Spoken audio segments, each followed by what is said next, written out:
Nana Tribon used her position to unearth the secret of his supernatural strength and his vulnerability tied to a white cork which served as his totem. Last but not least, we have a case that is very close to us in Senegal with the women of Nder in 1819 who chose to immolate themselves rather than being captured. All these three cases, although they are different, I would say that they are all epitomes of female resistance, agency, and political engagement in African history. They all symbolize women making critical decisions in times of crisis.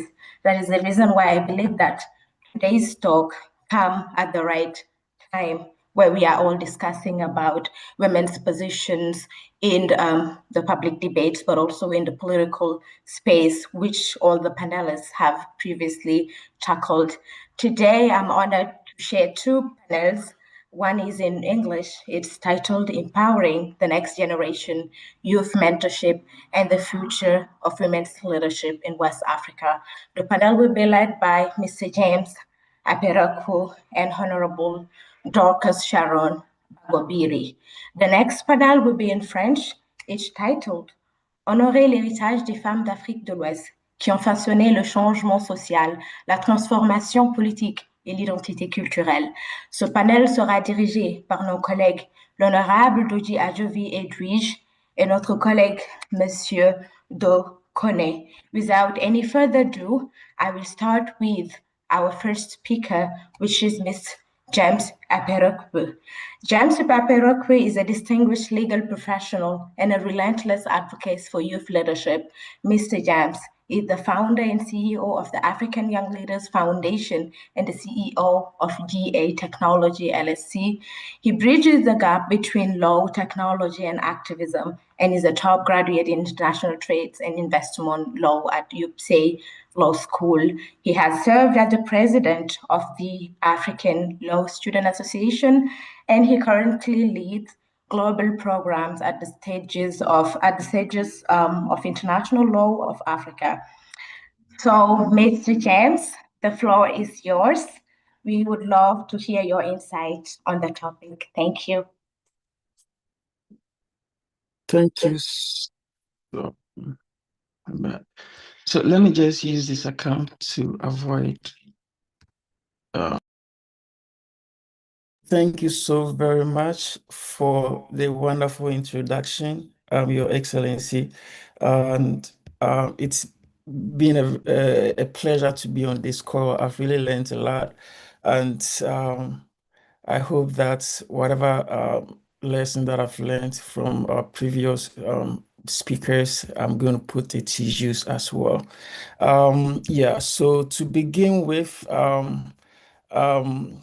distinguished, guest speakers, respected organizers, fellow panelists that are on this section, colleagues, and then friends. All protocols previously established are duly observed. It is a true honor to speak on a subject that sits at the intersection of three powerful forces. And my talk is premised on these three powerful forces: youth, mentorship, and the future of women's leadership in West Africa. This is not merely a conversation about inclusion. If you could all recollect way back in the 11th century and what have you, how women globally scheduled to have some basic rights, starting from civil to political rights, even the right to vote and all of that. So it's about how we restructure opportunity, reduce leadership, and ensure that the energy of our young population today translates into, a lasting power for women across our region. And before we look forward, it will be very pertinent we understand how we got here. The struggle for women's rights, as I've already said, in West Africa did not begin with modern declarations, as our astute, guest speakers has already elaborated, which I don't intend to delve much into those because it has been properly been dealt with, and I don't have anything useful to add as far as the history or the parities are concerned, but just to um, um, mention a few. So in the pre-colonial era, women held titles, chieftaincies, and what have you, ruled as monarch within, even in the Mali and Sango empires, according to Sahel Research, as we were told in 2020. And if you also have a look at the Aba Women's War of 1924 in southern Nigeria, where over 10,000 Igbo women, were organized against British colonial taxation, and, a kind of a warrant chiefs remains one of the most significant women-led uprisings, in the African history, which we cannot all overlook. However, the colonial rule systematically reinforced patriarchal, legal reforms.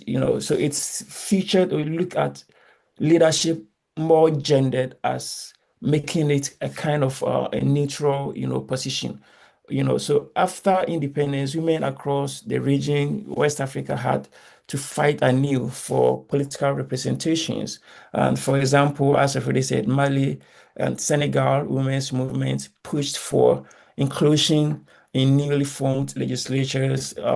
And Senegal has been a very pivotal point of reference in the whole of the presentation that we've had from our astute, guest speakers. And I don't intend to go below that or above that, because that is really the fact and the reality. Because Senegal, when it comes to parity laws, they are on the top, right? So the data present itself, and we cannot run away from it.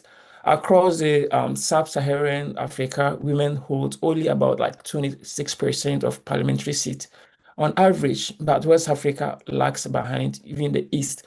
If you look at the East, I've had the opportunity to reside in Rwanda a couple of years ago. And if you enter that country and you're a woman, you are empowered to take action, because the kind of quotas they give to women who want to enter parliament is just similar to what we have here in the eastern or west part of the African continent. And that, not to say, in my home country as well, in Ghana, that figure lowers, even below a 15% when it comes to the parliamentary representation in parliament. And in Liberia, as already rightly said, and Honorable has already elaborated, Johnson Sirleaf's, historic, position is always a point of reference. She paved the way. I would say that she's a source of inspiration to a lot more upcoming women who want to venture into leadership, most especially the political landscape. And she's played a very pivotal role. If there's any point of mentorship, somebody to be made mention of, I would say, yeah, we all on this call we've all mentioned her name. I've observed keenly, and she cannot be left behind and come to mentorship, um, lines. So this reveals a critical imbalance when in some countries within the west part of Africa, some women are given a credence, they are given the opportunity to tell the world and the region what they have to offer. You are not just there because there are imbalances that have been created by our colonial masters and what have you, and we've grown up to accept it. But you're just there. You are there because you have the potentials, you have that spirit to lead, and you have the charisma to carry the people along. That is why you're there. And there have been a school of thought that says that, even coming from some women leaders, that the parity, they discourage the parity system, because in that way, you're just serving them on a silver platter without them working right. But I actually oppose that position, because in leadership, regardless of whether it be in parity system or whatever, it deals with representation. And you're there by the fact that you are coming from you're a woman and you're representing that category, and we are according you, that respect that come. And then anytime women lead, you always see that coherence. You see that, zeal and power to carry everybody along, right? So what therefore works for Senegal as a point of reference in my presentation or my speech will be that Senegal offers a very powerful counterexample. In 2010, if I do recall, the country passed the gender parity law requiring that political party list, alternate, like, between male and then female candidates. And by 2012, from 2 years, it was being mentioned, women representation in parliament jumped to nearly a 45%. That was a very huge win. And Senegal is now serving as an example, a good example to most of our neighboring countries in the western part of our continent. So that is one thing I can say. However, the representation alone is insufficient, as rightly said by our respected guest speakers.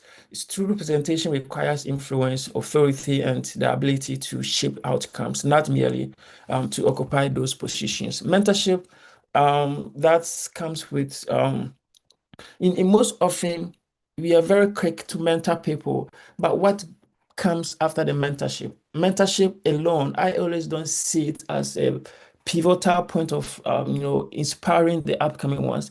I strongly believe that mentorship should always be accompanied with some sort of elevation, right? The elevation could be in the form of monetary elevation, which in most situations is the barriers that create young women face, as a barrier.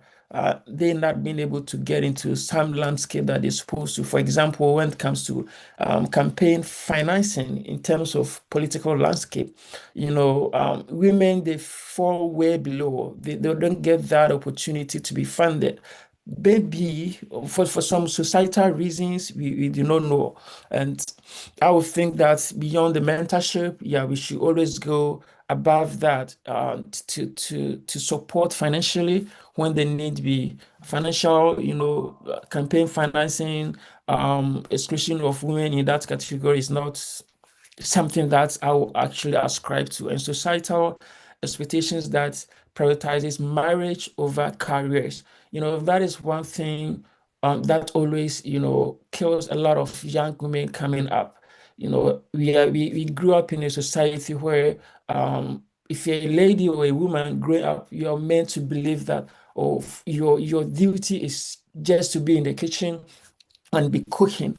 And the male, so you grow up in a society where you are born male and female, your brother, your sibling is a female, you end up, finding being able to do certain things that your elderly sister or younger sister is unable to do just because the societal norm, the society have shaped them to behave towards that direction. That for you, you are meant to be married at some time to come. So don't worry, just be in the kitchen, cook for the family, somebody will come marry you. But that is gagging the leadership that we want in women in the in West Africa. And we think if you are being able to take out those barriers, the few we have and the more that want to get to the and beyond the few that we've had in leadership roles, the West Africa and Africa as a whole will be a focal point of reference from even the well-developed, countries.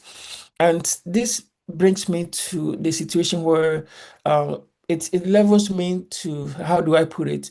Feminism, we have the liberal, we have the intersection, we have the cultural. So the cultural feminism, it plays a very key role when it comes to the African context because most of our things are done based on norms and culture.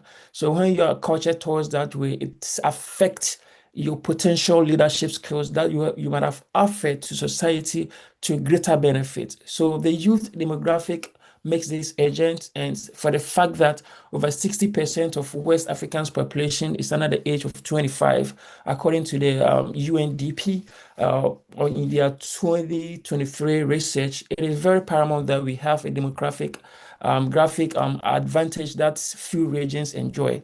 This generation is more connected, less tolerant of corruption, and willing to challenge outdated norms. Across Lagos, Accra, and Abidjan, young women are, building digital advocacy platforms, running for local, councils and, holding government accountable. We cannot let that opportunity slide because our society have shaped women to behave towards certain direction. Now, the real question we should be asking ourselves uh, is whether we will build systems that catch them or leave them to fight alone. And I've forgotten your name. I'm sorry. One of our respected guest speaker made mention of this. We have systematic, like we have a system that doesn't support this, the subject matter we're talking about today. So what do we do? Let me give you a concrete inspiration example from my home country, Ghana, in the person of Professor Nana Jane Opoku-Agyeman. She's currently serving as the Vice President of the Republic of Ghana, and she's the first ever female Vice President we are having, in Ghana. And prior to that, she served as the Vice Chancellor of the Ghanaian University of Cape Coast. That's one of the most respected universities in Ghana. And she has spoken openly about how mentorship shaped her. And in turn, she has created scholarship programs and leadership fellowship, specifically for young women. And she also serves as, because when I interact with people from different part of Africa, even outside of West Africa, in the eastern part of Africa, she created a very good, image for herself because she served as a vice chancellor or something over there in one of the universities in Zimbabwe. So, in one of the programs I attended recently, somebody mentioned a name like, oh, she knows her, she's a vice. Well, we're like, really? So you see how women create impact in society. So if you don't mentor them, give them an opportunity, we turn out, losing a whole lot. And there's this popular saying, if you educate a man, you've educated, just a single person. But if a woman, you've educated an entire, generation. So in 2024, she held campaigns in Ghana on the affirmative action bill, which is now, which is equals like the Senegal's, parity law. So Gender Equity Act, which has already been mentioned and it's now been passed into law, I think. This was also referenced by lawyer Olu Watosin, in your speech, which legally requires increased women's representation in governance.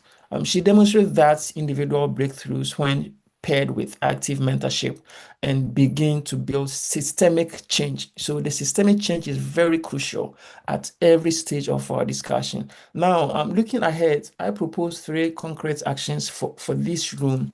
And first has to do with we have to institutionalize mentorship into sponsorship, right? And every ministry, parliament, and corporate board in West Africa should adopt a formal sponsorship pledge where each senior leader commits to advancing at least two young women into decision-making roles within the next decade. And we move beyond the imbalances that we're having now to a more balanced system where we carry everyone along. And the secondly, we have to work on a reform campaign financing.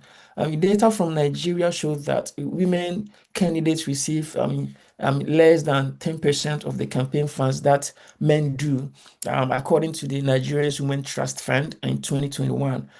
This might have increased over the past years, but if that is still the situation, that should be a reason for us to even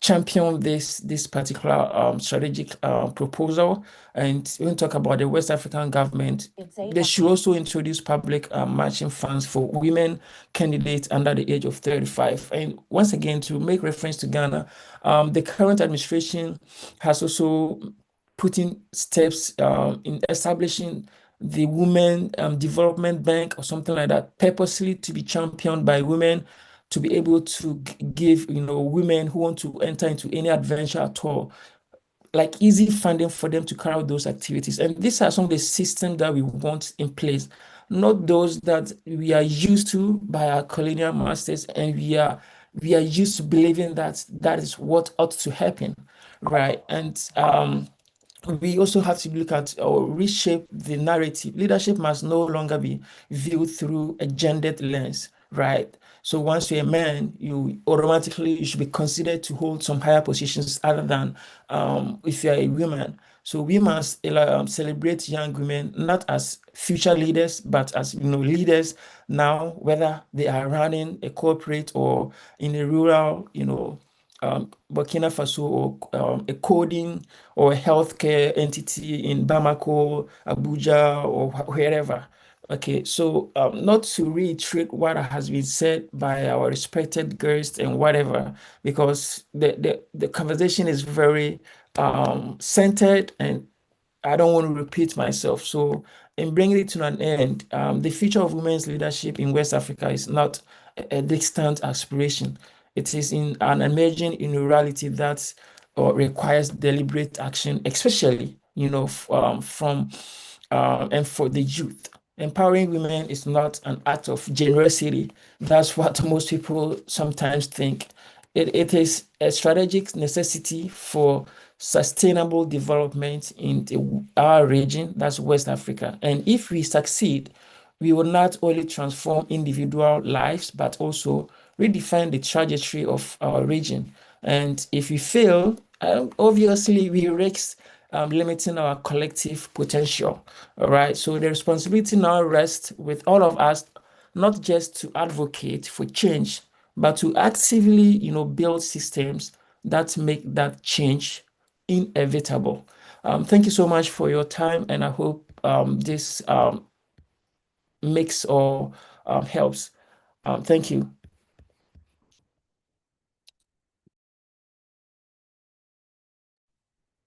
Okay, thank you very much, Mr. James Apareko, for this brilliant presentation. I have received the information that Honorable Warisar is within us. So let me just introduce her before continuing with the rest of the panelists. I will now continue in French. Comme je disais tout à l'heure, j'ai l'insigne honneur d'inviter la présidente de cette occasion, une femme d'exception, un leader visionnaire et engagé. Honorable Woressar, Maman Woré ou Yaye Woré, comme nous aimons l'appeler affectueusement, ancienne présidente des COFEPA. Sous son leadership remarquable, elle a marqué l'histoire en initiant en 2023 une mobilisation sans précédent réunissant les femmes et la jeunesse ouest-africaine au siège de la CEDEAO à Abuja, impactant ainsi plus de 250 jeunes leaders à travers un programme transformateur. Maman Woré, une femme battante, une source d'inspiration, une véritable figure de leadership féminin en Afrique de l'Ouest. Et Boy, nous vous donnons respectueusement la parole. Merci.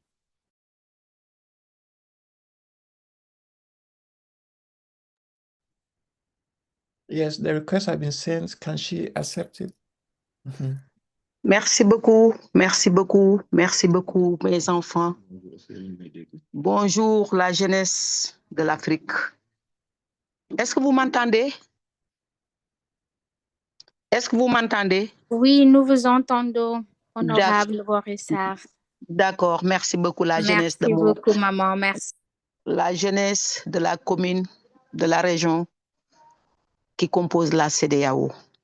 Je m'excuse fort parce que j'ai perdu ma tante, la sœur de mon père. Donc, vraiment, c'est une journée un peu mouvementée envers moi. Mais je vous remercie tous, sans exception. D'abord, je vais remercier mes remerciements envers Madame la Présidente de la CEDEAO, Maïmouna Ibrahima, et son bureau. Encore, je remercie la présidente de ECOFEPA, Madame Chantal Fanny, pour le courage qu'elle est en train de faire pour la réussite de cette organisation. Mais je remercie beaucoup encore, avec fierté, et une mention spéciale au ministre de la Jeunesse et du soutien du Libéria d'être là aujourd'hui parmi vous. Mais ces mêmes remerciements vont à l'endroit de l'ancien ministre du Développement et la présidente du Forum des femmes de la Cour de justice de la CEDEAO.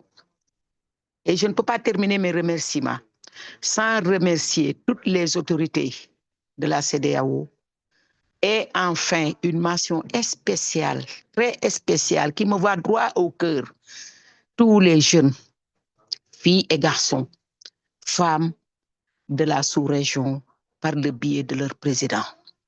Je vous laisse traduire ou bien? Allô? Vous pouvez continuer. Après votre discours, nous allons passer à la traduction.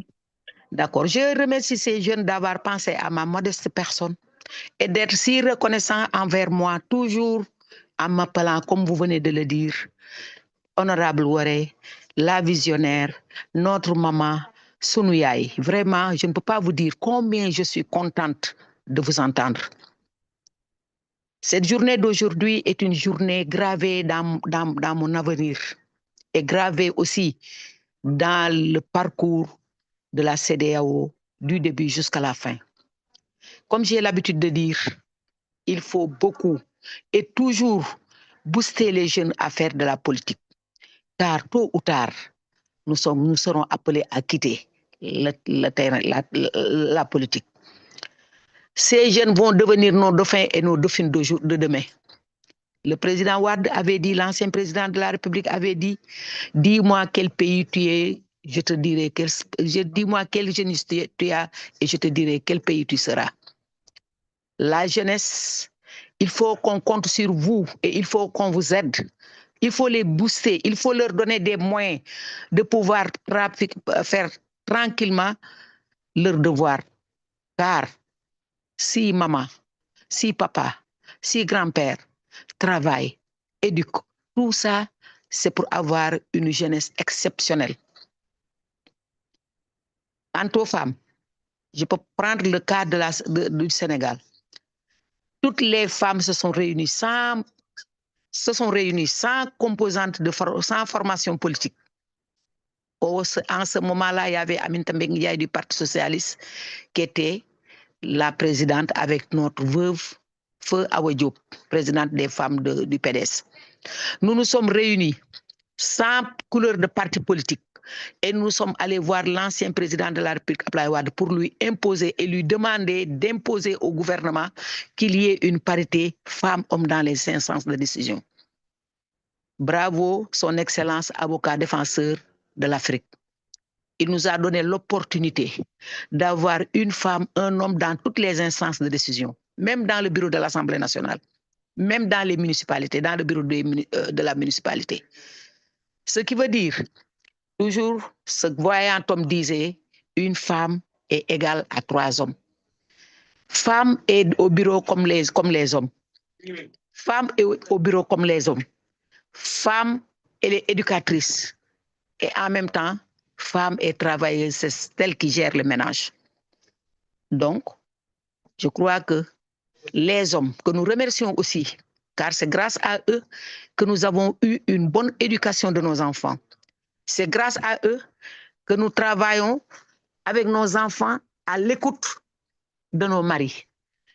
Donc, pour vous dire l'importance de la jeunesse et l'importance de la femme, je ne terminerai pas sans remercier le président de la Sierra Leone.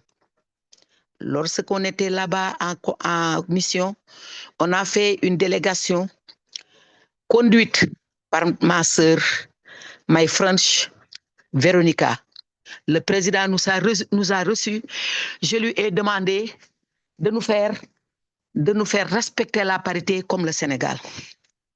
Il m'a dit ouvertement qu'on ne peut pas prendre pour le moment la méthode du Sénégal, une femme, un homme, mais tout ce qu'on peut faire, c'est mettre 2 hommes et une femme. Je crois que ça nous a permis d'avoir un grand nombre à l'hémicycle de la Sierra Leone. Donc, je le remercie en passant. Je vais vous dire, pour qu'un enfant ait du bien, d'abord, il faut suivre au conseil de tes parents. Il faut obéir. C'est ça la première recommandation. Encore, il faut écouter. Encore, il faut savoir parler. En même temps, il faut respecter comme vous le faites. Sincèrement parler, je ne peux pas vous dire combien de fois je suis heureuse de vous entendre parler de moi. Oh, ma fille, j'étais émue. La battante. Oh, oh, ma fille, Madame la Présidente, Madame l'honorable députée, sunu yaay. On dirait que, je ne peux pas vous dire, on dirait que j'ai mes propres enfants devant moi qui me chantent cette chanson. Et je ne fais pas la différence. Wallah, je le jure sur le bon Dieu, la différence entre vous et mes enfants qui sont à la maison. Je sais que vous me considérez beaucoup, mais moi aussi, je vous estime à 10 000 fois vers vous. Je peux te laisser traduire, après je reprends la parole, ou bien? Allô? Allô? Oui, oui, vous pouvez continuer, Maman Woré. Je peux continuer toujours. Oui, continuez toujours. Donc, comme j'ai l'habitude, je prends toujours le cas du Sénégal. Si vous allez au Sénégal avec le temps du président Abdoulaye Wade toujours, il y a des femmes préfets, il y a des femmes gouverneurs, il y a des femmes sous-préfets, il y a des femmes aussi qui étaient premiers ministres en son temps. Il y a des femmes ministres de la République, des femmes d'État au Sénégal. Si vous allez à la police, la même méthode est continuée. Si vous allez à la gendarmerie, si vous allez partout, le président Wade a fait comprendre aux Sénégalais et au monde entier que là où là où un homme doit être responsable, une femme aussi doit être à ses côtés comme responsable. Il a tout fait pour le pays. Et les femmes se sont battues. Moi, j'étais maire pendant 12 ans dans ma localité. J'ai fait quelque chose qu'aucun homme maire a fait dans sa localité. Cause pour laquelle dans mon département qui est composé jusqu'à présent de 5 communes d'arrondissement et une mairie de ville, de 2002 à 2009, il y avait un maire homme. Les autres communes étaient dirigées par des hommes, sauf moi. Ma commune était la commune la plus faible en recettes. Mais je suis arrivée seule à reprendre, à avoir un deuxième mandat, compte tenu de mon expérience, compte tenu de mon approche vers les populations, compte tenu de mes ambitions. Lorsque je suis venue dans cette commune, il n'y avait pas d'école, il n'y avait pas de maternité, il n'y avait pas de poste de santé, il n'y avait pas de marché. Mais avec mon expérience, avec ma gentillesse, avec mon cœur, avec le soutien des populations, je suis arrivée à construire une école, à construire une maternité, à construire un poste de santé. Ce qui veut dire que vraiment la femme connaît mieux les réalités sur le terrain. Les jeunes aussi, il faut les booster et les amener dans les instances de décision parce que le pays là, le monde là va finir entre les mains des jeunes. Il faut qu'on les bosse. Une femme, un homme, un jeune. C'est ce que je recommande moi à l'Afrique. Une femme, un homme, un jeune. Parce que aussi les jeunes doivent être bien représentés dans l'hémicycle. Maintenant, c'est la fin de la vieillesse, hein, pour dire vrai. Maintenant, les jeunes doivent sortir, doivent avoir des postes de responsabilité. Les jeunes doivent être partout. D'ailleurs, ils ont la force. D'ailleurs, ils ont l'expérience. D'ailleurs, ils savent mieux que nous. Parce que l'actuel temps n'est pas de notre temps, hein, pour dire vrai. Pour dire vrai, à notre temps, il n'y avait pas de téléphone, il n'y avait pas de WhatsApp, il n'y avait pas. Donc, les choses ont bougé. Donc, je demande aux dirigeants de l'Afrique de l'Ouest de bien penser sur les jeunes et les femmes. Quand je dis jeunes, je n'épargne pas les filles ni les garçons, mais les jeunes et femmes, dans les instances de décision, dans les municipalités, dans l'Assemblée, dans ACDAO, etc., etc., etc., etc., etc. Parce que vous êtes l'espoir, vous êtes notre espoir de demain. C'est sûr. On compte sur nos jeunes. Donc, il faut que les dirigeants savent que nos jeunes-là doivent aussi booster vers là-haut. Il faut penser aussi que nos femmes-là doivent avoir accès à la terre. Si vous allez dans le pays, dans le monde paysan, ce sont les femmes qui préparent, ce sont les femmes qui cultivent, ce sont les femmes qui puisent, ce sont les femmes qui lavent. Tous les durs travaux reviennent aux femmes. Donc, il faut aussi que nos maris-là aide nos femmes à avoir de la force. À avoir de la force. Vraiment, j'ai fait un passage exceptionnel à la CEDEAO que vous n'oublierez jamais. Jamais. Je remercie tous les jeunes de la CEDEAO à travers leur président. Le jour de ces 250 jeunes, je ne l'oublierai jamais. C'est gravé dans ma tête et je ne l'oublierai jamais. Des jours qui se sont passés dans le respect total, dans la cohésion totale, dans la solidarité, dans les hôtels, dans l'hémicycle et partout et partout. Et je ne peux pas terminer aussi sans remercier le président de la commission, Touré. Vraiment, il nous a bien accompagnés, nous a servi la salle, etc., etc. La DAF, le secrétaire général et le président, Mohamed Tunuskar, nous avons passé un destin commun à la CEDEAO. Je remercie toutes les femmes. C'est dommage que je suis entrée dans la scène trop tard parce que j'ai perdu la sœur de ma mère, de mon père, Astafurlah. On était à l'enterrement. Il faut que tout le monde prie pour qu'elle soit au paradis, ainsi que toutes les autres personnes qui sont déjà mortes. Vraiment, je peux écourter là, te laisse traduire. Et après, si je dois reprendre la parole aussi, je reprends la parole. Et je suis très fière d'avoir un jeune ministre de la jeunesse et de soutien. Ça, c'est important de la Sierra Leone. Vraiment, c'est important. Et très contente aussi d'avoir un ministre jeune, je crois qu'il est jeune lui aussi, un ministre chargé du développement. En même temps, je salue avec mes deux bras la présidente du Forum des femmes de la Cour de justice de la CEDEAO. Donc, je vous laisse traduire. Si je dois reprendre la parole aussi, vous pouvez me dire. J'ai quitté là-bas et je suis actuellement chez moi. Je remercie tout le monde. Je ne veux pas citer de nom, mais je remercie toute la jeunesse de la communauté, sans exception. Vraiment, vous me prenez comme votre maman. À chaque fois, vous m'adressez des paroles qui me font droit au cœur. Que Dieu vous bénisse, que Dieu vous garde dans un endroit inconnu de vos ennemis. Que vos ambitions et vos entreprises soient prises en charge par le bon Dieu. Je vous demande d'avoir le courage en main. Petit à petit, l'oiseau fait son nid. Petit à petit, l'oiseau fait son nid. Autant que j'avais votre âge, je n'aurais jamais pensé dans ma vie que je serais là aujourd'hui. Donc, Dieu est là pour chacun pour soi, mais Dieu est là pour tous. Donc, je reste à l'écoute. Si je dois encore reprendre la parole et savoir si vous êtes satisfait et vous me comprenez vraiment, je devais bien m'habiller pour que la vidéo passe, mais c'est dommage que je viens des funérailles, je ne peux pas le faire. Mais je suis de tout cœur avec vous. Que Dieu vous garde, que Dieu vous surveille, que Dieu vous met dans de bonnes conditions, que vous soyez aux côtés de vos parents et que vous ayez l'ambition de les satisfaire. Je vous remercie. Wow, nous vous remercions infiniment, Maman Oressar, pour ces mots inspirants et porteurs d'espoir. Nos sincères condoléances à votre égard.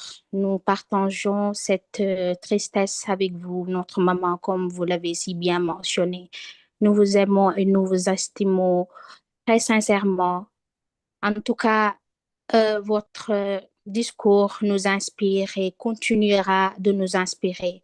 Nous saluons encore une fois votre leadership, votre engagement et votre contribution exceptionnelle à l'émancipation des femmes et de la jeunesse en Afrique de l'Ouest. Maman Waré, vous devez poser la question si nous vous comprenons et si votre message est bien passé, oui. Vous avez fait un excellent discours et qui nous va droit au cœur. Merci infiniment. Vraiment, nous partageons encore une fois cette triste douleur. Now I'm going to move in English and do a quick summary of what Honorable and our mother Warisar has said in French. You know, she has really acknowledged the fact that wherever she goes in West Africa, people or young people really respect her and call her mother, honorable, and leader, something like that. She's very happy with that. And once again, she is happy that we have praised her a while ago by, introducing her as the brave woman she is and the mother she is to us and to the whole community of West Africa. She has also mentioned the important work we have to do for the young people to thrive and to succeed, because she said that they will soon, leave us. They will soon leave this world. So the work should be done on the youth, on the young people. So she suggested one woman and one young leader, one young person for that to succeed. And she has insisted on her work with President Abdoulaye Wade, the president who, carried the project of parity. And with that project, women in Senegal started becoming what they never sought to become in Senegal. They became mayors. They became, they started occupying positions, high class positions that never happened before. And this is really to congratulate and to salute. And by being the mayor of her community, she has done an excellent job by building a school, a hospital, a zone she found it very poor and very unresourceful. She has transformed it, and she has saluted and acknowledged some of the leaders of the ECOWAS parliament, like Mohamed Tunis, Chantal, and she has also congratulated and encouraged Minister Wonkele, Jamila Bio Ibrahim, and Oluwatosin Engowa. Once again, she has insisted on the respect we give her and the respect she is given wherever she goes in West Africa. And thank you very much. Before moving to the panel, I'm just going to ask Honorable Warisar if she has something else to add before we move to the next session with Aïssambouk. Mama Wore, si vous avez quelque chose à ajouter, nous vous écoutons. Si vous n'avez pas quelque chose à ajouter, donc nous pouvons passer à l'étape supérieure. En tout cas, votre discours nous a déjà inspiré et vraiment, maman, nous vous aimons encore une fois et nous vous saluons très sincèrement. Merci beaucoup.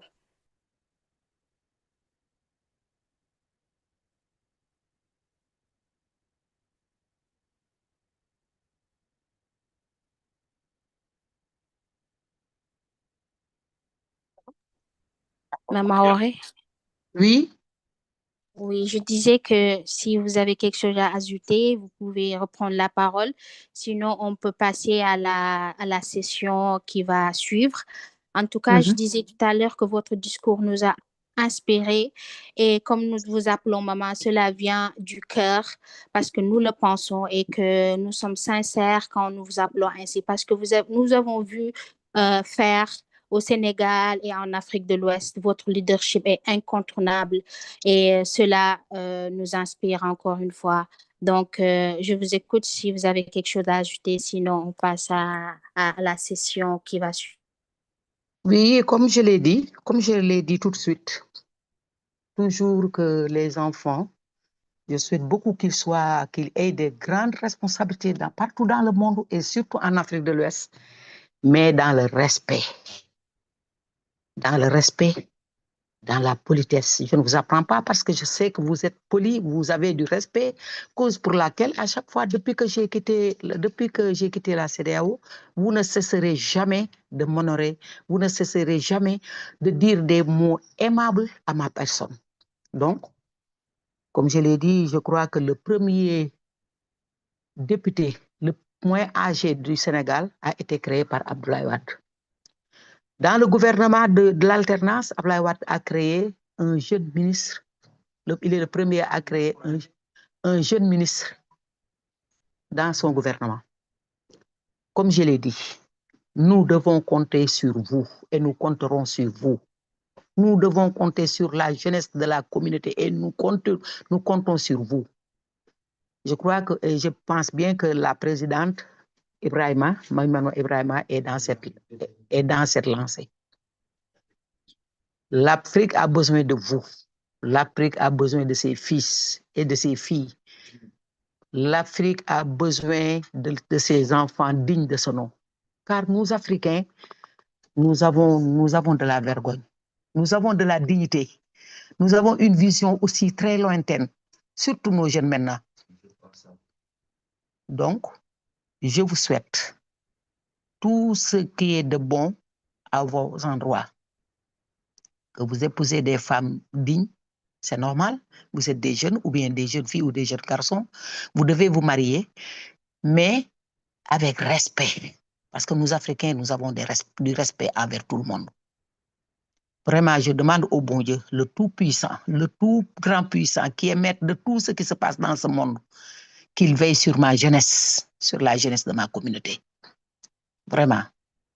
Si ce n'était pas à cause de mon décès là, j'allais continuer avec vous, parce que je ne finirai jamais d'avoir des pensées pieuses envers vous.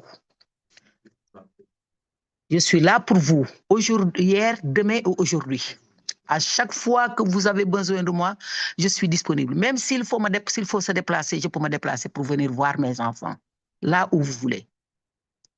Maintenant, je vous remercie. Je vous remercie beaucoup du fond du cœur. Oh, Maman Ware, Yaay Ware. Vraiment, Maman Ware, Yaay Ware, ça me va droit au cœur. Je ne cesserai jamais de penser à vous. Et je ne cesserai jamais de prier pour la jeunesse de la communauté. Je ne cesserai jamais aussi d'encourager les femmes. Et je ne cesserai jamais de dire aux autorités de la communauté de penser à nos jeunes et à nos femmes. Parce que vous représentez quelque chose de très important dans la vie de notre continent.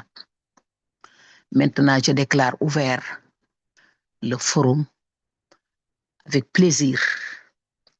Et je vous remercie. Je reste toujours disponible et maintenant, je vous remercie puisque j'ai déclaré ouvert. Donc, je dois aller au funérailles de ma tante là. Et je vous dis tous de prier pour elle. Elle s'appelle Mbenda Ndiaye. Mbenda Ndiaye, ça sera difficile de le prononcer en anglais, mais Mbenda Ndiaye. Il faut prier pour elle. Toi aussi, la présentatrice, la traductrice, vraiment, je te remercie. Vraiment, je te remercie du fond du cœur. Que Dieu veille sur vous. Que le Dieu Tout-Puissant veille sur mes enfants, la jeunesse de l'Afrique de l'Ouest. Que vous allez de l'avant. Que Dieu vous aide à réussir votre vie. Que Dieu vous aide à réussir vos ambitions et entreprises. Que Dieu vous donne bonne santé.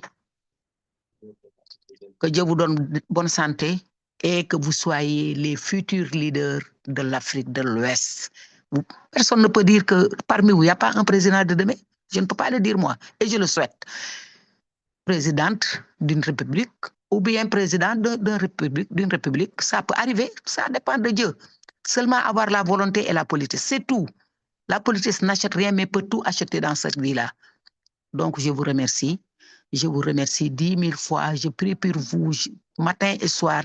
Je ne peux pas citer tous les noms, mais je peux dire que je vous remercie à travers votre président.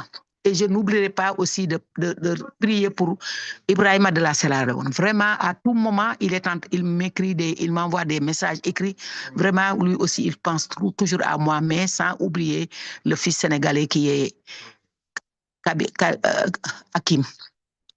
Hakim aussi, vraiment, vous passez par lui pour me joindre, mais vraiment, lui aussi, il a accompagné sa maman durant toute notre mission à travers l'Afrique de l'Ouest. Vraiment, il a beaucoup accompagné sa mère, il m'a beaucoup accompagné aussi. Vraiment, lui aussi, je lui souhaite bonne continuation et bonne réussite dans la vie. Je vous remercie. Merci, ma fille. Tu m'entends? Merci beaucoup. Oui, je vous entends parfaitement, maman. Merci beaucoup. Si je te dis vrai, si je te dis vrai, ma fille, j'ai les larmes aux yeux. Je ne sais pas pourquoi vous avez une telle considération à ma modeste personne. Je ne sais pas. Tout ce que j'avais fait là-bas, c'est normal que je le fasse, que tous les responsables aussi doivent le faire pour la jeunesse et les femmes de la communauté.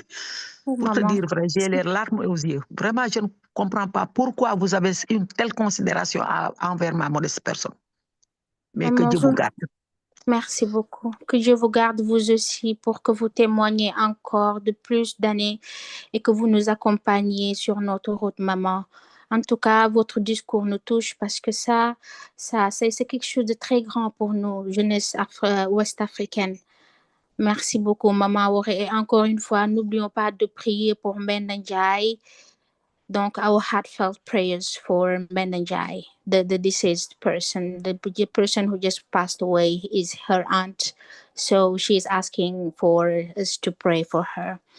Merci beaucoup, Maman Auré. Cela nous va droit au cœur. Merci beaucoup. Il y a un jeune là qui a levé sa main. Do connaît, c'est celui qui faisait la traduction. Do, je pense que vous souhaitez dire quelque chose à Madame Maman Auré. Est-ce que vous pouvez dire votre message très rapidement avant que je fasse les résumés en anglais pour que nous continuions avec les panels? Merci.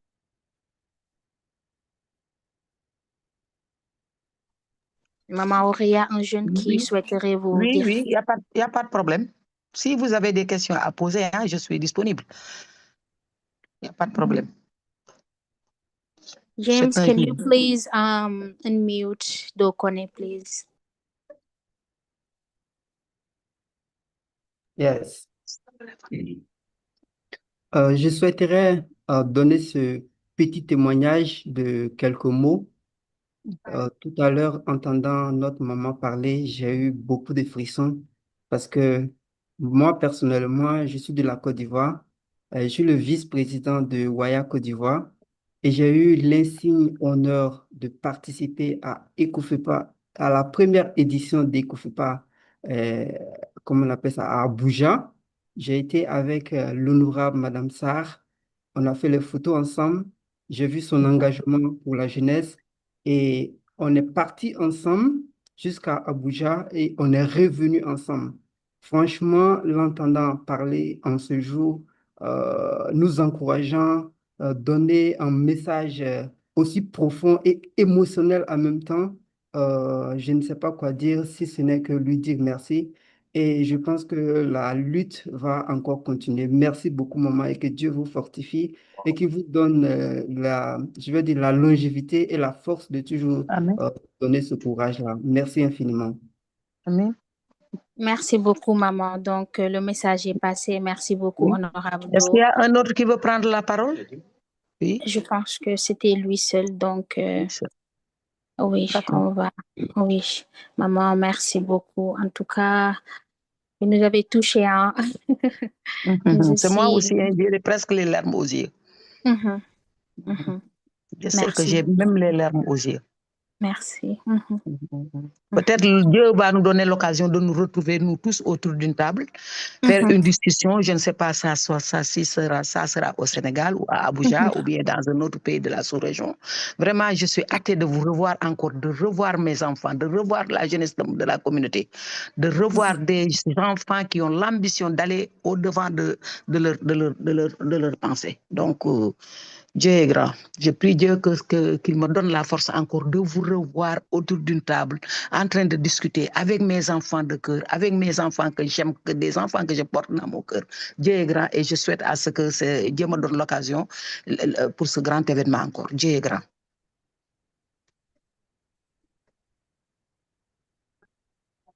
D'accord, je pense que honorable Ngordi Sow, le président du Sénégal, Ngordi, vous souhaiteriez dire un mot à madame, à l'honorable Waré, autant pour moi. Ngordi. Ngordi Sow, yes, you can go ahead, please. Just a quick message. Merci. Donc, James, you can unmute Ngordi Sow, please. Okay, thank you so much. Et merci beaucoup, honorable Yacine. Maman Waressa, peut-être elle ne va pas se rappeler de Ngordi Sow, mais juste pour apporter juste un petit apport par rapport à vos témoignages. Quand j'étais au CEM, même avant d'aller au lycée, j'étais le président du gouvernement scolaire en classe de 4e. Et en classe de 6e et 5e, c'était en 2008-2009. J'étais le chargé de la commission culturelle du gouvernement scolaire au CEM Joseph Félix Correa. Chaque année, on organisait des délégations, un groupe, et on partait chez Maman Waressar. Chez elle, elle nous accueillait, on s'asseyait là-bas et elle nous disait, moi, je vous considère comme mes enfants. Moi, j'ai mon salaire de député, de rien, mais je vais partager avec vous. je vais vous donner tout ce que vous voulez. Un jour, et elle m'a dit moi-même, je l'ai dit, moi, je suis un admirateur du président Abdoulaye Wade. Même quand parfois je dors la nuit, je rêve de Abdoulaye Wade. C'est quelqu'un que j'aimais beaucoup quand j'étais petit, jusqu'à présent. Maman Waré m'a dit, si jamais tu entends le retour du président Abdoulaye Wade au Sénégal, viens chez moi et je t'amène jusqu'à chez Abdoulaye Wade, tu vas le voir. Donc, c'est juste pour dire, moi, je suis né à Médina Gounass et Maman Waré Sarr a été notre mère et une des meilleures de l'histoire de Médina Gounass. Elle vient de nous dire ça et c'est vrai, moi, je suis témoin. C'est une zone où il y a beaucoup de l'eau, beaucoup d'inondations, beaucoup de pauvreté et banditisme. Mais grâce à Maman Waré Sarr, grâce à l'amour qu'elle porte, elle a transformé le visage de Médina Gounass. Donc, maman, je vous dis merci beaucoup. Et on ne peut pas dire assez par rapport à vos bienfaits. Et c'est juste pour dire merci infiniment. Et au Nigeria, la même chose. J'étais invité, donc je ne faisais pas partie de la délégation des autres parlementaires sénégalais, mais vous m'avez ajouté dans le groupe considéré comme votre propre fils. Donc, je vous dis merci infiniment, Maman Waré Sarr. Merci beaucoup, Monsieur Sow. Allô? Oui, maman, vous pouvez continuer. Donc, effectivement, c'est mon fils. Effectivement, un polyfils aussi. Comme vous le voyez comme ça, il a beaucoup de respect envers les âgés. Effectivement, il est de la commune où j'étais maire pendant 12 ans. Donc, je lui remercie de ce bon témoignage aussi, comme il vient de confirmer les infrastructures que j'ai construites à Médina Gounass. Ça montre que dans la vie, il faut être disponible et faire du bien. Toujours du bien. Il faut faire du bien et toujours être une personne disponible. Quand on dirige une localité, ce n'est pas facile. Je crois que Médina Gounass comptait 47 000 et quelques habitants. Mais voilà, je le jure sur le Coran. Jusqu'à présent, je n'ai aucun ennemi dans cette localité-là. Et je n'ai aucun ennemi aussi au niveau national. Les gens m'adorent comme vous m'adorez en tant qu'Afrique, en tant que jeune d'Afrique. Donc, je le remercie. C'était un brillant élève, effectivement, un brillant élève, machallah. Puisque c'est un Sow, des fois, il fait du magie. Hein?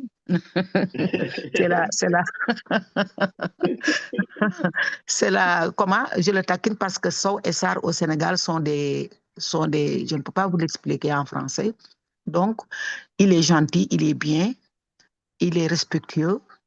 Et comme je viens de le dire à l'endroit de Hakim, vraiment, c'est un jeune. Pour dire vrai, je vous adore tous, que ça soit du Sénégal, que ça soit d'un autre pays qui compose l'Afrique de l'Ouest. J'adore toutes les femmes, j'adore tous les jeunes. Beaucoup de femmes m'appellent, elles m'envoient des choses vraiment que je n'y croyais même pas. Et on s'était rencontrés lors de ces 4 jours-là qu'on a passé ensemble à la CEDEAO. Donc, je demande au bon Dieu Tout-Puissant que la paix soit sur vous, que vous ayez une très, très bonne continuation. Monsieur le ministre de la Jeunesse, ce n'est pas facile de diriger des jeunes, surtout en Afrique, mais vous êtes jeune, vous connaissez. Vous connaissez des choses et vous pouvez vous parler avec l'Internet sans que nous le sachions. Quand vous êtes dirigeant, il faut avoir une ouverture exceptionnelle à tout le monde. Je te souhaite bonne continuation. Que vous soyez ministre jusqu'à l'âge de 190 ans. Eux aussi, qu'ils aient des ambitions, hâtés par le bon Dieu. Parce que tout dépend du bon Dieu. Hein?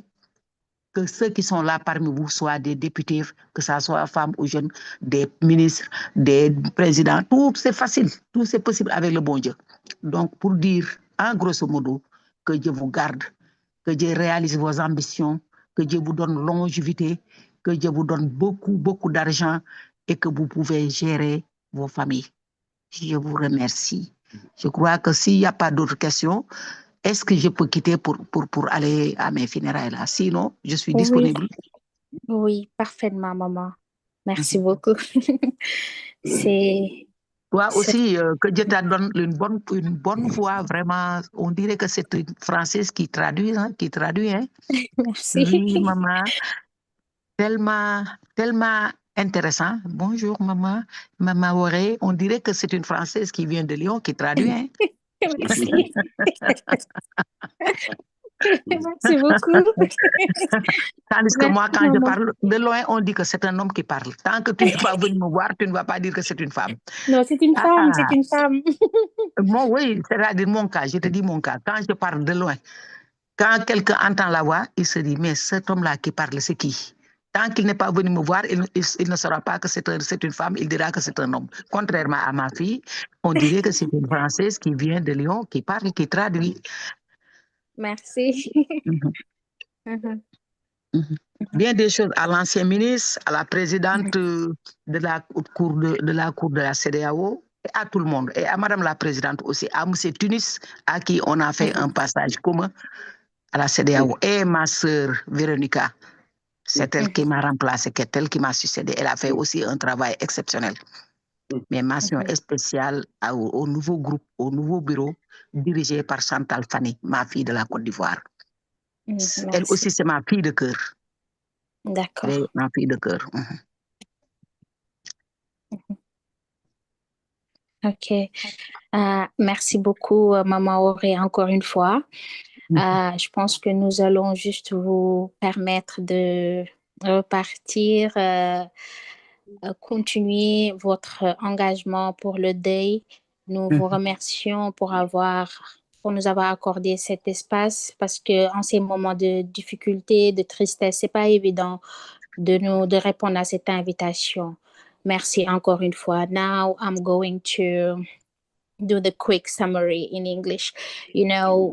I can't say everything, but because we are running out of time, but I'm just going to insist on one thing. Mama Wore has formulated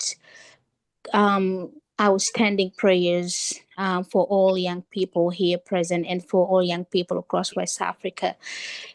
Her wish is to see us succeed and occupy very high positions in society and with respect, of course. She just mentioned also that with Abdoulaye Wade, the youngest member of parliament was elected, and the youngest minister was elected during Abdoulaye Wade government. It means that they really focus on youth and on women. And she also insisted that Africa needs her girls and her young people because we in Africa, we have dignity and we have respect. Mama Wore even cries because she is measuring how much we respect her and how much we are treating her. And she couldn't, keep herself, her emotions. So she burst into tears, and only because of the treatment we have given her this morning by calling her mother and by treating her as we did. She also mentioned that we pray for her aunt, whose name is Bendanjai. So may everyone pray for her rest in peace.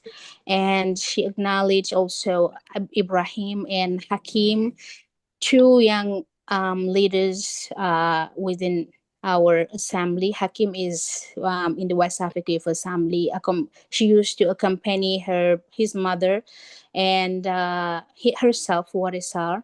So he has been doing a great job with Ibrahim, and Honorable Dokone and Honorable Sohas have also said some nice words, towards Warisar, because Do has witnessed when he went to Abuja and take some photos and be with Warisar. That was a very good moment that he can't forget. And Honorable She is Gori your also mother. mentioned when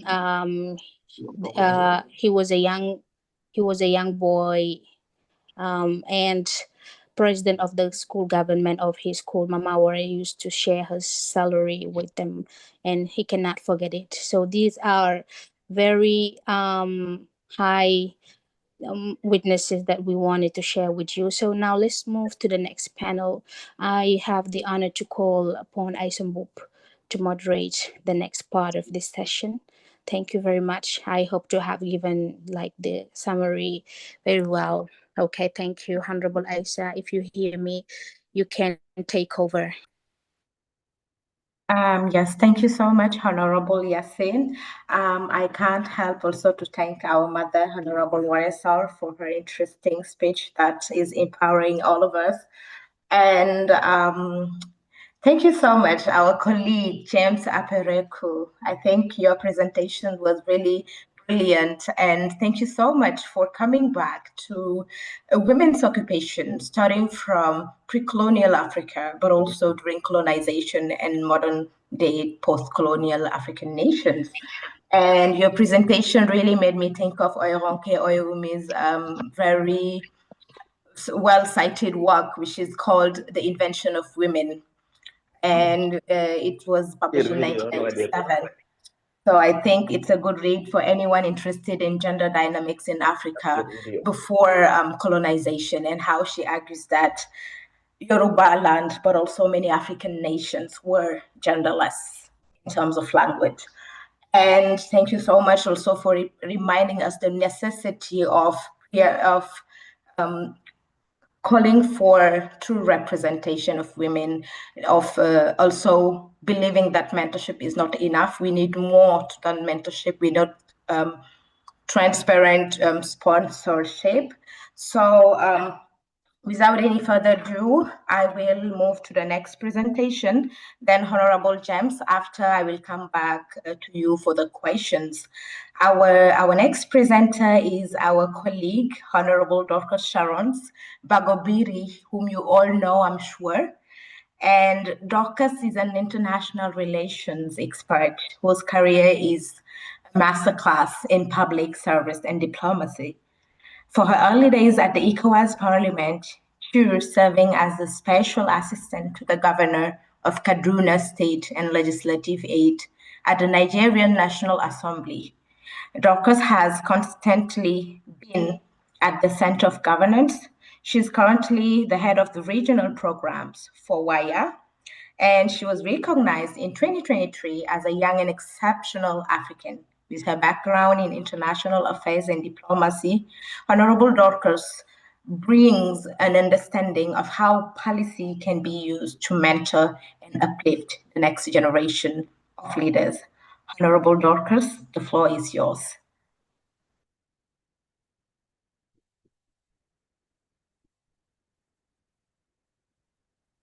Hello, everyone. Can you hear me? My network seems to be a little unstable. Yes, Honorable, we can hear you. Go ahead. Okay. Good afternoon, everyone. Bonjour, Mama. Comment allez-vous? It's such a pleasure to be among each and every one of us here. And I'd like to welcome my colleague who spoke on the first session, Mr. James. It's such a pleasure to be on this panel with you. Thank you, Aisha. Thank you, Yasin. Thank you, everyone who made it to this program today. So I'll just go straight into it. The topic is empowering the next generation as youth mentorship and women's leadership in West Africa. So I'll just go straight into it. When we talk about empowerment, what do we really mean? I'm sure empowerment is a buzzword for most Africans here because it's a word that is commonly used, by politicians during campaign seasons, when it's time to share rice or share money and all of that. While that in itself, it's not necessarily a bad thing, that's not what we are talking about here. So empowerment is not just about money, food, or access to resources. I'll simply put it as empowerment is the ability to become, having the capacity, the opportunity, and the support systems that enables one reach his or her full potential. That's it. So at this point, that's where mentorship becomes critical. because someone can have the talent, but they may not have the opportunity and the systems that help them become, their desired outcome. So let's bring it home. West Africa is one of the youngest regions in the world and has over 50% of its population under the age of 30. That's according to the United Nations Population Fund and the World Bank. Now, these numbers present both an opportunity and a risk. Sometimes when we hear that Africa has a young population, it's exciting, wow, we are the future and things like that. But then if we do not have the capacity to live, to be productive, then we'll most likely be at risk, because it means that we'll be dependent on the government, we will not be productive to ourselves, and we will be a burden to society. It says, I'll go for that and say that a youth population is only an advantage if it's properly harnessed. Without proper guidance, it quickly becomes an untapped potential. Okay, so we see in modern times now, most of us are on social media, and we see the current trends on TikTok, on Instagram, where young people are just doing whatever they can, to make money, like they're living the lives. You see teenagers who are not on secondary school, thinking about. I saw a post on Instagram maybe last year or so, and these boys were like 13, 14, 15. They had gone to meet a juju man, Babalawo, to get medicine so that they can be able to cash out, make money off fraudulent engagements on the internet. 13, 14, 15. It's really that bad now. And so the question is, are we preparing young people to lead their lives first? Because before we say, leadership of a community or a nation or a region, you must have demonstrated that in your individual lives. So are we preparing them to lead their lives, then their spaces and their futures? And again, this is why mentorship is really, really important. Like I said, mentorship is not just optional, essential, it's key. Why? Because it bridges the gap between potential and opportunity. So again, I would still use the example of fraudsters. I'm sorry that I'm giving an example of a negative situation, but it just drives the points a little bit more. So people who are really good at hacking, hacking people's phones, devices, and getting information, if that skill is harnessed properly, they'll be in a cybersecurity firm, fighting against it and not committing that act. So with proper guidance, they're able to use their skill and their talents, for good. Then it says mentorship bridges the gap. So many young people are talented, but they lack direction and access. Then secondly, it builds confidence and exposure. Sometimes a person just needs to say, hey, a word of encouragement. You can do this, you've got this. And here is how, to do this. You show them the ropes, you tell them there is another way. Because sometimes we expect that people already know that you can do this way instead of the other way. And then when you introduce them to other options, they are surprised that, oh, I didn't know this option was available. So let's not take information for granted. Then thirdly, mentorship transfers knowledge, not just network. And for me, that's where we really need to dive deep into mentorship. My colleague James did say something that beyond just, mentoring people, giving them the skills and all of that, what next after that? So it's beyond teaching them to be productive, teaching them, guiding them in career, and it's beyond that. You must also, give them access to networks, to the opportunities that would really be an advantage to them. Because again, in the world that we live in today, network often determines access. So now let's bring it down to us young women in West Africa. We are already starting at the back of the line. We are at a disadvantage, because of, culture, systemic barriers, and, every other thing that has hindered us from competing, on equal grounds with our male counterparts. So for us, it's even more critical, because we see that in West Africa, women representation in governance, policy, or even corporate leadership is really, really low. I'll cite an example with Nigeria. If you check the leadership of the Nigerian parliament, women make up just 4% of the legislators in the Nigerian National Assembly, and that's really, really low. We are even worse off than the previous administration. I think the previous one was between 8 to 10%. So we really have a lot of work to do. So mentorship helps bridge that gap. I see that the ECOWAS Parliament, the female parliamentarians, they've set up a group where they are able to mentor young women, share opportunities, and that's a good place to start from. Because there are a lot of people who are interested but do not know how to go about it, who to talk to, and how to navigate that space generally. And so there is that part of mentorship. But I also want to talk about something called sponsorship. Because again, it's one thing for you to have the skills, it's one thing for you to be prepared for the opportunity. But it's another thing for someone to open the door for you and give you access.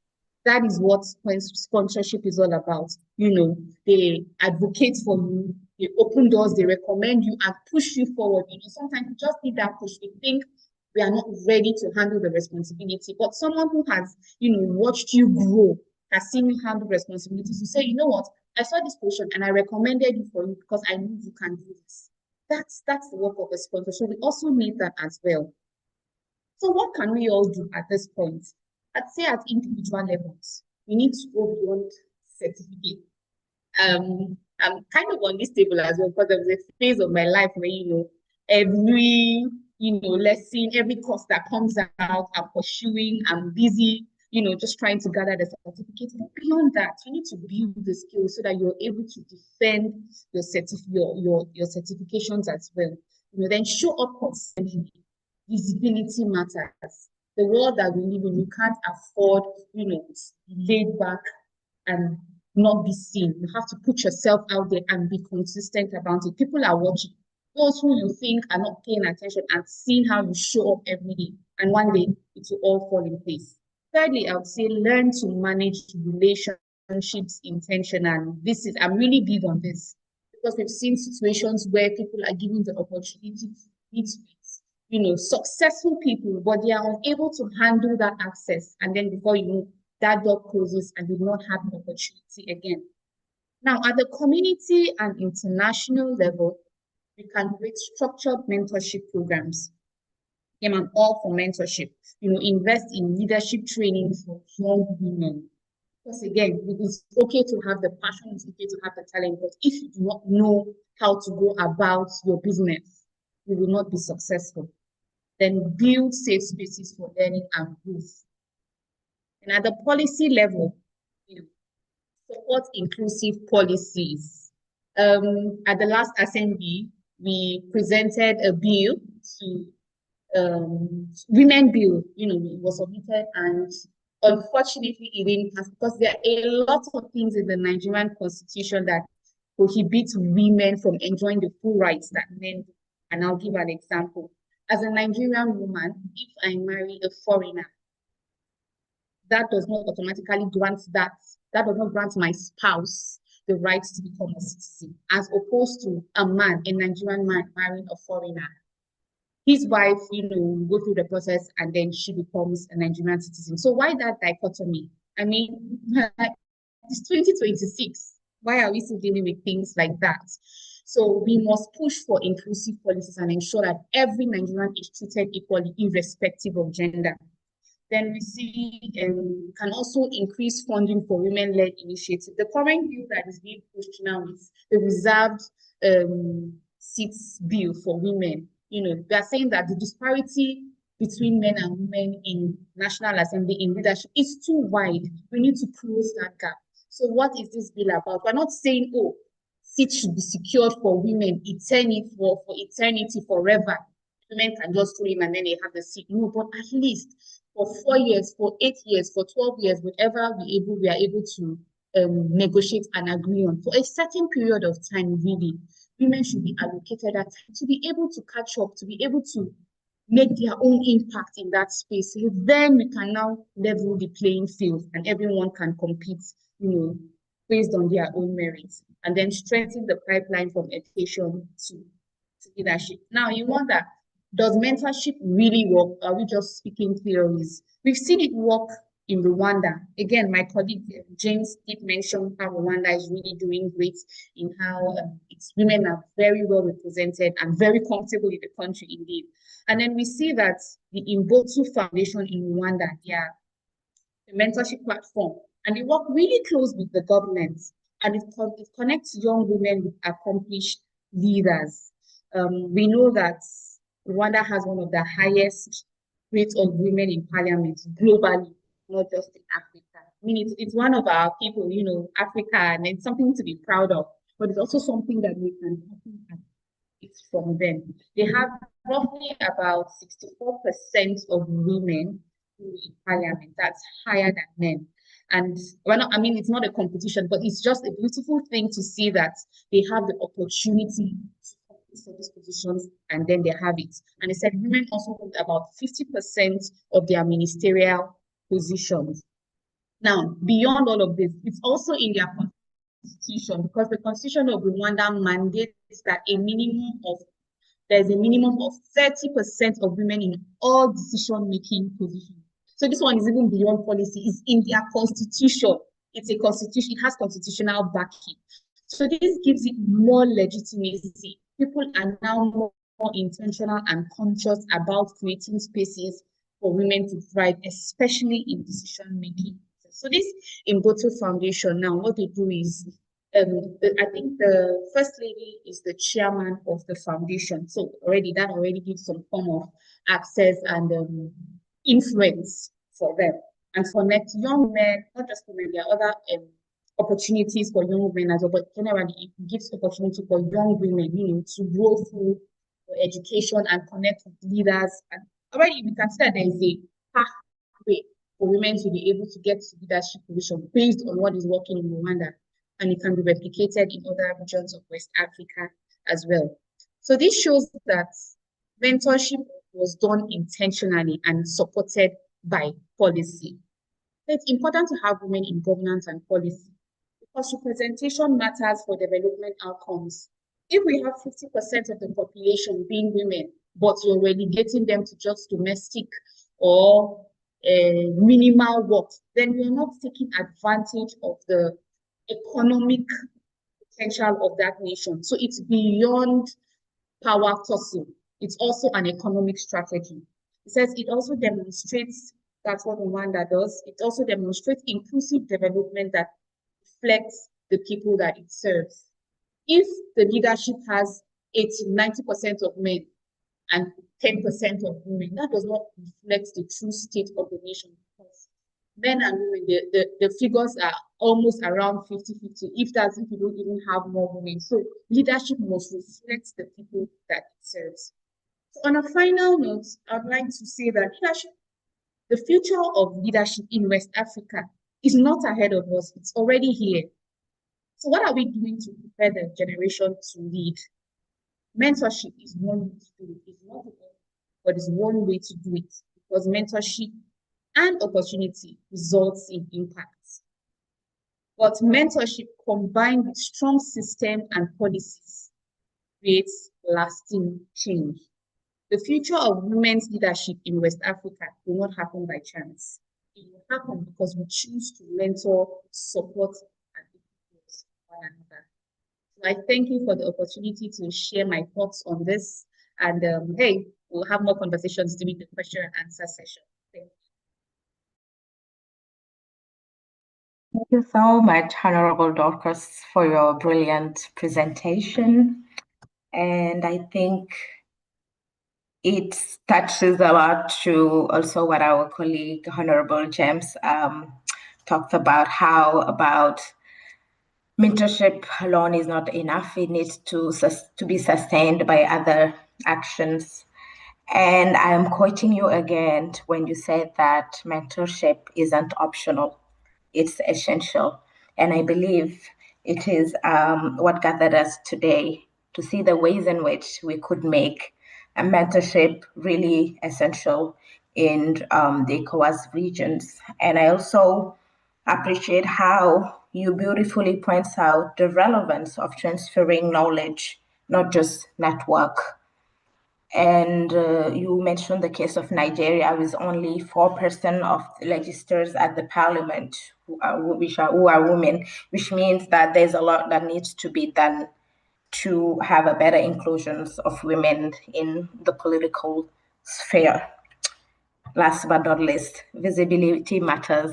And that is the reason why we at the WAYA, we are really doing our best to make the youth voices like yours be audible. And you've been really an active agent in that. So without any further ado, Honorable Dorcas, I will be asking you 2 questions that emanate from the audience. Then after that, I'll come back to our colleague, James, before closing the English session and start the French one. So number 1 for you, Honorable Dorcas, is how can West African countries scale accessible mentorship and sponsorship programs beyond capital cities so that a girl in a rural community has the same leadership chances as her peer in a regional hub? The second question is, if you had to design one flagship regional initiative today to secure the future of women's leadership in West Africa, what would it look like in terms of youth inclusion, financing, accountability, and cross-border collaboration? And how would you measure its impact 10 years from now? Thank you so much. You have 5 minutes, Honorable Dorcas, to respond to the questions. Thank you.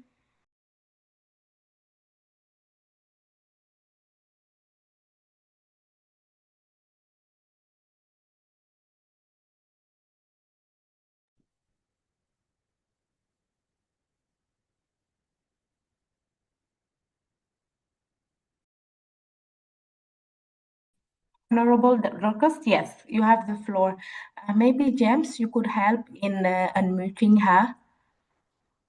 Okay, sorry, I couldn't unmute myself, so I was struggling to get your attention. Okay.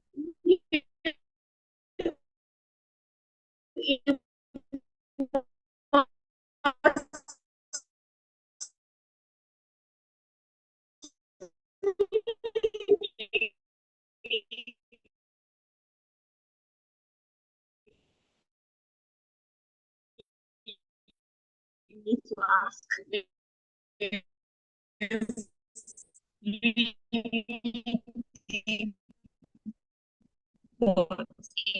Honorable Dorcas, we are struggling to hear you. I'll do my best to answer, and hope that we are able to have a conversation around it. Scale accessible mentorship programs and sponsorship programs so that the rural girl can have the opportunities.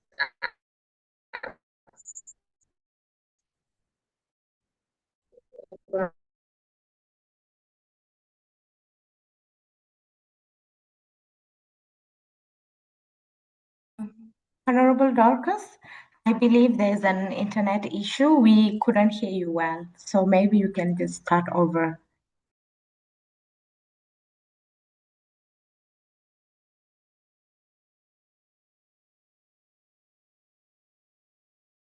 I think she's not on the live, so Yes, I am trying to reach her out on WhatsApp again. I'm sure she has an internet issue. But yeah. Okay. As we are running out of time, then I would propose that we move to our colleague, Honorable James Aporeku, for your questions. And then when Honorable Dorcas is back, we could continue with her. So, Honorable James, as I said previously, thank you so much for your great presentation. We learned a lot and it was very insightful. So you have 2 questions as well, which comes from the audience. The number 1 is, how can intentional intergenerational mentorship structures in West Africa move young people from being participants in inverted commas in leadership spaces to becoming agenda-setting decision makers in politics, business, and civil society? Second question is, in practical terms, what must families faith and traditional institutions, schools and employers each do differently to dismantle social cultural barriers that still frame leadership as a male function, still in inverted commas, and hold back the next generation of women leaders. You have 5 minutes to bring your response to that. Thank you.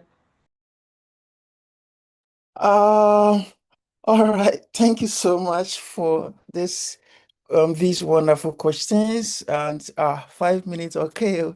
Let me try to answer them as fast as I could.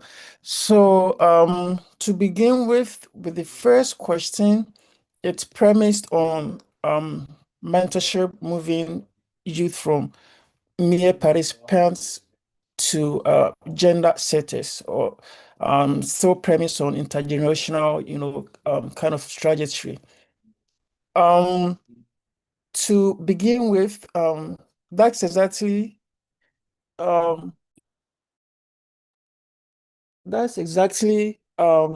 the right as question to ask, and because we have too many programs that invite young people to sit at a table, but don't give them the pen to write the agenda.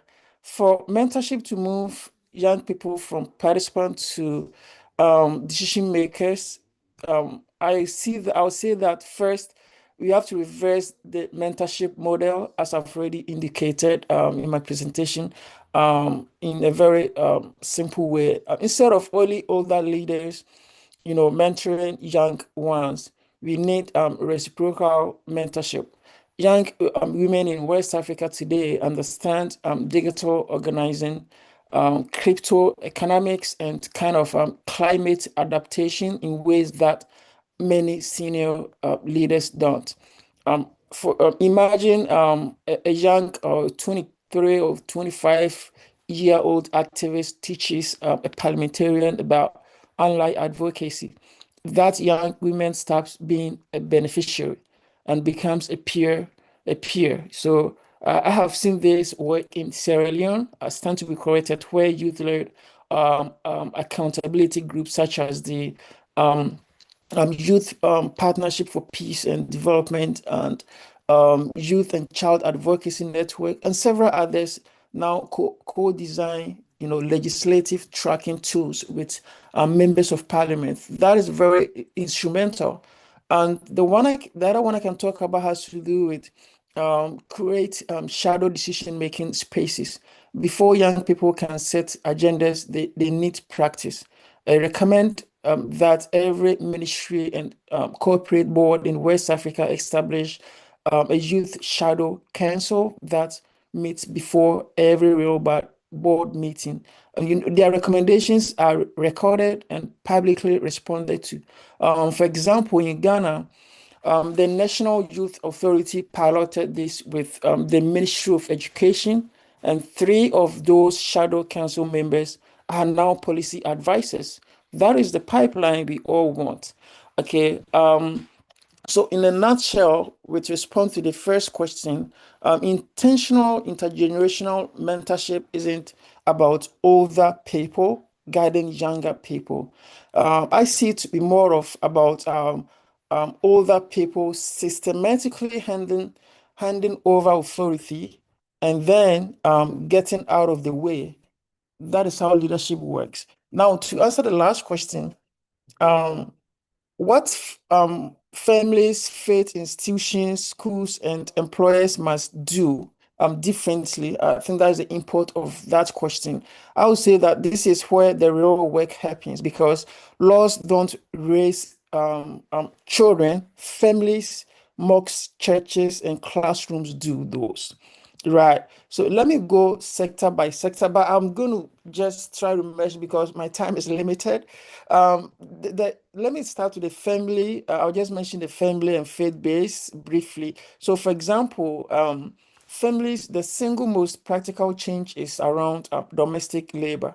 Across West Africa, girls spend like 4 to 6 and sometimes more hours per day on household, activities than boys do. And this was actually acknowledged by one of UNICEF's publications years ago. That's not culture, actually, if am to say. That is a time tax on leadership development. Families can start by redistributing household activities, other than only limiting some activities to the male child and others on the female child, where the male child had opportunity, is open to so many opportunities as compared or opposed to the female. When a brother and sister both cook and clean, the sisters gain study time and the brother learns that competence. So I have met rural mothers in the northern part of Ghana, where I come from, who formed equal household choices circles and saw their daughters' school participation double. That is low cost, high impact. And when it talks about the school, in schools, we need leadership curricula, not just academic achievement. By age 12 and 13, girls in West Africa have already intentionalized or internalized that boys lead and girls follow. That analogy or ideology should be demolished, because textbooks show male presidents and female nurses. Practical fix. Every secondary school should have a mandatory leadership lab where students rotate through roles like students, parliament, president, budget manager, and what have you. Okay, so uh, because of time also again, that's why I'm trying not to spend so much time on these explanations, but it's something very crucial. And when it comes to the employers aspect, um, you know, this is the easiest one to fix. Employers must stop, equating presence with potential. Too many companies promote based promotions, or they promote people based on who stays late or plays golf with a boss. Spaces where young women with care representatives can't compete. Practical step has to do with, we have to implement blind promotion reviews for junior to mid-level roles, and then mandates that every manager must sponsor at least one young woman, for higher visibility projects annually. In Ivory Coast, for example, a major bank did this and saw their share of women in management jump from 19% to 34 in 18 months. That is not charity. That is, kind of a performance. And with the schools, the faith-based, it's a traditional institution. They must be trusted. Religion is something that we can leverage on, to maximize when it comes to ladies in power or women in leadership. But such are institutions that they intend to also diminish the role that women should play. So we have to intensify all those, institutions, and then make sure that they meet contemporary, leadership skills to be able to train young women and women in leadership positions. So to sum up, families redistribute choices, faith bodies, they have to also redistribute seats, and then schools redesign classrooms, curriculum, as well as employers has to redistribute visibility. If you do this, we won't need to keep having this conversation in 10 years to come. So in a nutshell, in a gist, this is what I can say with respect to the questions that have just been asked. I hope this helps. Thank you so very much for your time. Thank you so much, Honorable James, for your brilliant answers. Without any further ado, I'll move back to my colleague, Honorable Dorcas. You can briefly respond to the first question that were asked regarding the divide between girls in rural areas and those in urban settings. Thank you. All right, thank you so much. I apologize for the network interruption. So straight to the point, I would say you start small, then adapt to reality. So the challenges that we see between programs carried out in urban and in rural areas are information and access. So what I'll say is, if there's already a program that has been designed, or if you are starting from scratch, what you do is you have to model those programs to suit the urban, peri-urban, and rural areas. And some of the things that you have to consider is rural area, okay, there is access to electricity, there is access to internet and opportunities, whereas the rural area, we struggle with these things. So when you design a program for the urban, you know that, okay, you can have virtual programs just like the way we're having it here. But if it's going to be for the rural areas, the rural regions, most likely it would have to be a physical event, you know, in the community. It's going to be a community-based event. And then you also have to have some form of welfare, maybe cost of transport, feeding them, just to give them an incentive to attend. So it's important that in designing the programs, you know, you have to tailor it to suit, you know, the community it's going to be carried out in. So once you've done that, you also anchor it into existing social institutions. For example, a school or faith-based institutions or community or social centers. The reason this is important is because you want to have reach to people. And why not? Almost everybody interacts to one of these places. You know, either they go to school or they attend one religious institution or the other, or they have community centers where they go to socialize with each other. So you need to anchor this mentorship or sponsorship programs to these institutions, then it's able to reach almost everyone in that community. And then thirdly, it's also important to get the buy-in of the government. This gives legitimacy. You know, it doesn't have to be something so grand. If the government gives it its support, then okay, it can now give direction to, let's say, the Ministry of Education and say, okay, all primary or all secondary schools in every local government is mandated to have this structure for mentorship. That gives it a lot of legitimacy. And so it ensures that it's spread across the various regions that it needs to get to. Main thing, my last point was information should be centralized. However, delivery should be localized so that we don't see some regions having access to scholarship opportunities or mentorship opportunities while the other region has not heard of these things. So information must be centralized. However, the mode of delivery is open. It's flexible enough to be able to localize to the communities. This is really what it's about, having access, right? Everyone being able to get access to this information and these opportunities. So if you follow these 4 steps, you know, create a model, localize that model, ensure that it's tied to an existing social institution, and get the government to back and legitimize the program that you're carrying out, then most likely, you know, you'll be able to scale at any point or any reach you want it to. All right. Thank you so much. Sorry, I had to rush up because of time, but thank you for the opportunity.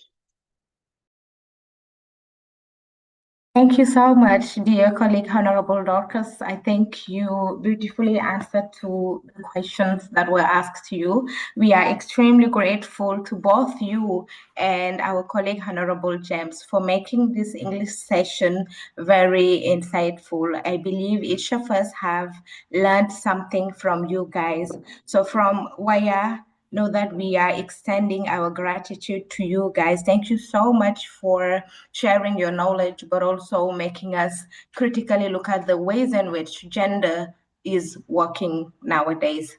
Without any further ado, I'll move to the French panels. Je vais passer au panel français qui réunit notre collègue Do Kone et Doji Adjovi Edwige. Comme je l'ai dit dans l'entame de mes propos, ce panel est intitulé « Honorer l'héritage des femmes d'Afrique de l'Ouest qui ont façonné le changement social, la transformation politique et l'identité culturelle ». Tout comme je l'ai dit au début de mes propos également, en Afrique, j'ai cité 3 cas qui ont façonné la représentation des femmes en Afrique. Le premier cas était celui de Cléopâtre, la reine d'Égypte, qui vraiment avait utilisé des alliances stratégiques pour être avec des leaders romains et préserver l'indépendance de l'Égypte à l'époque et sécuriser sa couronne de reine. Le deuxième cas que j'avais mentionné était celui de Nana Tribon, qui était la sœur de Sundiata Keita et par ailleurs l'épouse de Soumaoro Kanté. Elle a été forcée à se marier à Soumaoro. Cependant, elle avait utilisé sa position de femme de Soumaoro pour montrer son secret et permettre à son frère Sundiata Keita de vaincre à la bataille de Kirina en 1235. Et pour terminer, j'ai cité le cas des femmes de Nder au Sénégal en 1819. Ces femmes-là avaient choisi de s'immoler pour ne pas être déshonorées ou capturées. Et moi, personnellement, je pense que ces trois cas-là, aussi différents soient-ils, sont des modèles quand même qui montrent que les femmes africaines ont toujours été symboles de résistance, d'agentivité, mais surtout d'engagement politique. Mesdames et messieurs, sans plus tarder, je vais donner la parole à notre collègue, l'honorable Adjovi Edwige, qui est par ailleurs psychologue clinicienne et experte en genre. Elle est actuellement spécialiste genre pour les Nations Unies et secrétaire générale de WAYA Bénin. Madame Edwige a comme parcours impressionnant qu'elle a mené du ministère des Affaires étrangères, des Affaires sociales à la gestion de projets complexes contre l'extrémisme violent pour SES Village d'enfants, ancienne de l'école des jeunes leaders de Friedrich Ebert Stiftung. Edwige consacre aujourd'hui son expertise à la protection sociale et à l'élévation de la condition féminine à travers l'Afrique de l'Ouest. Madame Edwige, vous avez 7 minutes. Malheureusement, nous sommes coincés par le temps, raison pour laquelle vous avez 7 minutes et nous allons malheureusement également ne pas poser des questions après. Merci beaucoup pour votre compréhension. La parole est à vous.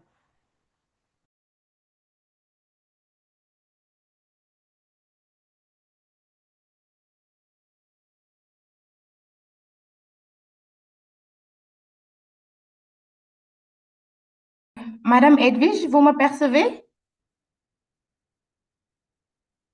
Alors, je pense que notre collègue Edwige n'est pas là, ou bien James, could you please help in unmuting her?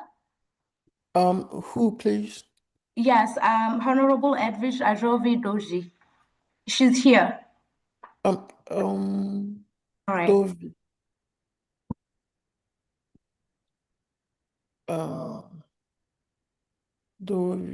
Dovi.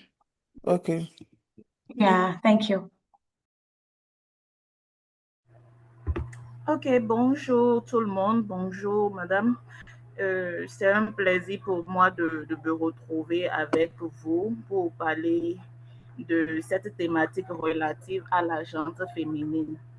Comme vous l'avez si bien dit, mon expertise aujourd'hui est purement liée à la protection sociale, à la promotion des droits des femmes et de la justice équitable. Pour parler de ce thème, j'ai voulu mettre la lumière à deux niveaux, la place des femmes dans l'histoire ouest-africaine au niveau de la construction des sociétés, souligner leur rôle qui dépasse la sphère domestique et montrer qu'elles ont été des stratèges, des résistantes et médiatrices des créations culturelles. Pour ce faire, nous allons aborder trois axes, la femme et le changement social. Ensuite, nous allons parler de la transformation politique de la femme et de l'identité culturelle en lien avec la femme. On est ensemble. J'espère que vous m'entendez. Oui, on vous entend. Allez-y. D'accord, merci. Au niveau du changement social, le rôle des femmes s'est beaucoup plus reposé sur l'entrepreneuriat féminin. Nous avons par exemple l'exemple de Nana Benz au Togo, au Bénin, en Côte d'Ivoire, qui ont été des pionnières du commerce de pain, qui ont bâti une indépendance économique et ouvert la voie à l'entrepreneuriat féminin. Les associations féministes rurales qui ont porté des initiatives communautaires en santé, éducation et en microfinance.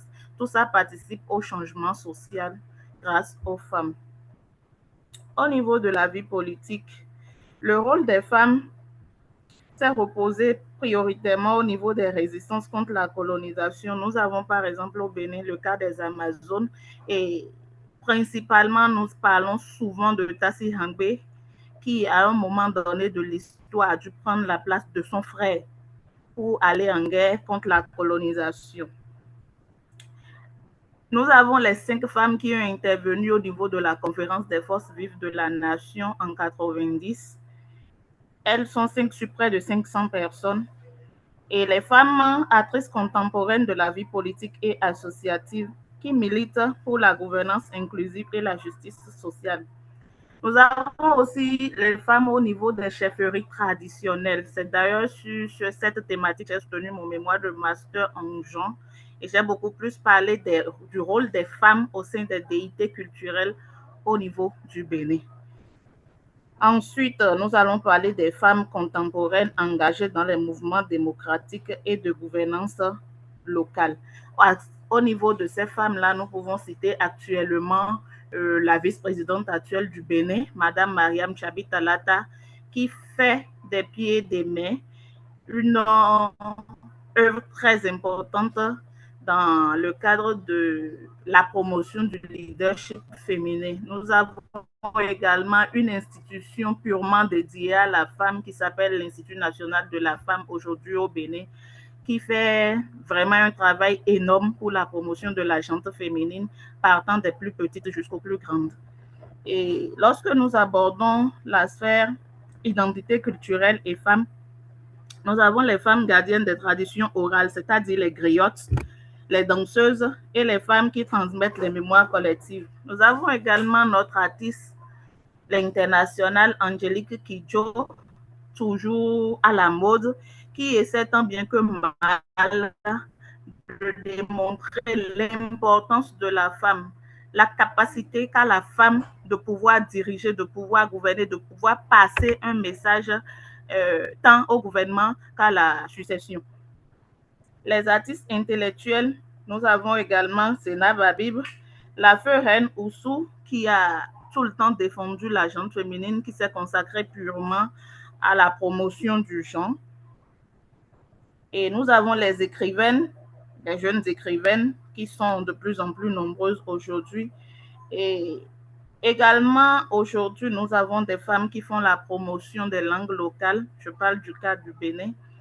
Il y a une plateforme numérique aujourd'hui qui fait la promotion des langues traditionnelles. Et au niveau de cette plateforme, il y a plusieurs femmes qui travaillent là.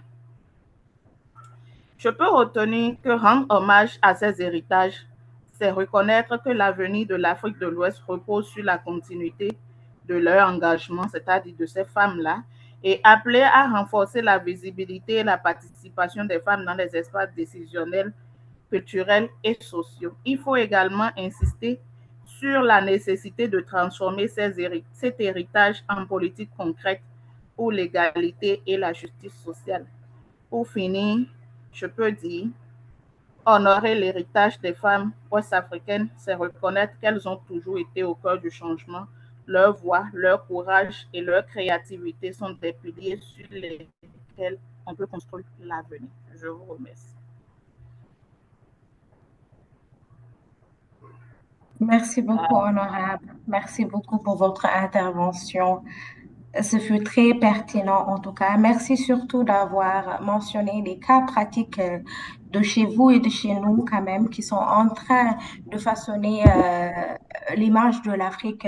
Vous avez parlé de différents domaines, que ce soit l'art et la culture, l'entrepreneuriat, l'éducation et de l'importance d'utiliser quand même ces héritages que nous avons pour façonner le futur qui se fera bien sûr avec les femmes. Donc, thank you so much to our colleague Hedwig, who gave practical cases of women who have shaped our world and who are in various sectors from art, culture, education, entrepreneurship. And she also talks about the necessity of using these legacies from these women to really shape the future, which I believe will not happen without women. Sans pour autant tarder, je vais me diriger vers le dernier panéliste, qui n'est personne d'autre que notre très cher collègue Dokone, et qui est un expert pluridisciplinaire dont le parcours académique et professionnel incarne l'excellence régionale. Dokone est titulaire d'un doctorat en sociolinguistique de l'Université Alassane Ouattara et d'un MBA en gestion de projet du CESAC à Dakar. Il occupe actuellement le poste de responsable de programme chez Agosoft à Abidjan. En tant que vice-président de WAYA en Côte d'Ivoire, Dokone est un fervent défenseur de l'inclusion politique des jeunes et de la construction de la paix. Sa perspective unique sur la linguistique et la culture nous aidera à comprendre comment l'identité et le langage façonnent l'héritage des femmes leaders d'hier et aujourd'hui. Honorable Dokone, la parole est à vous.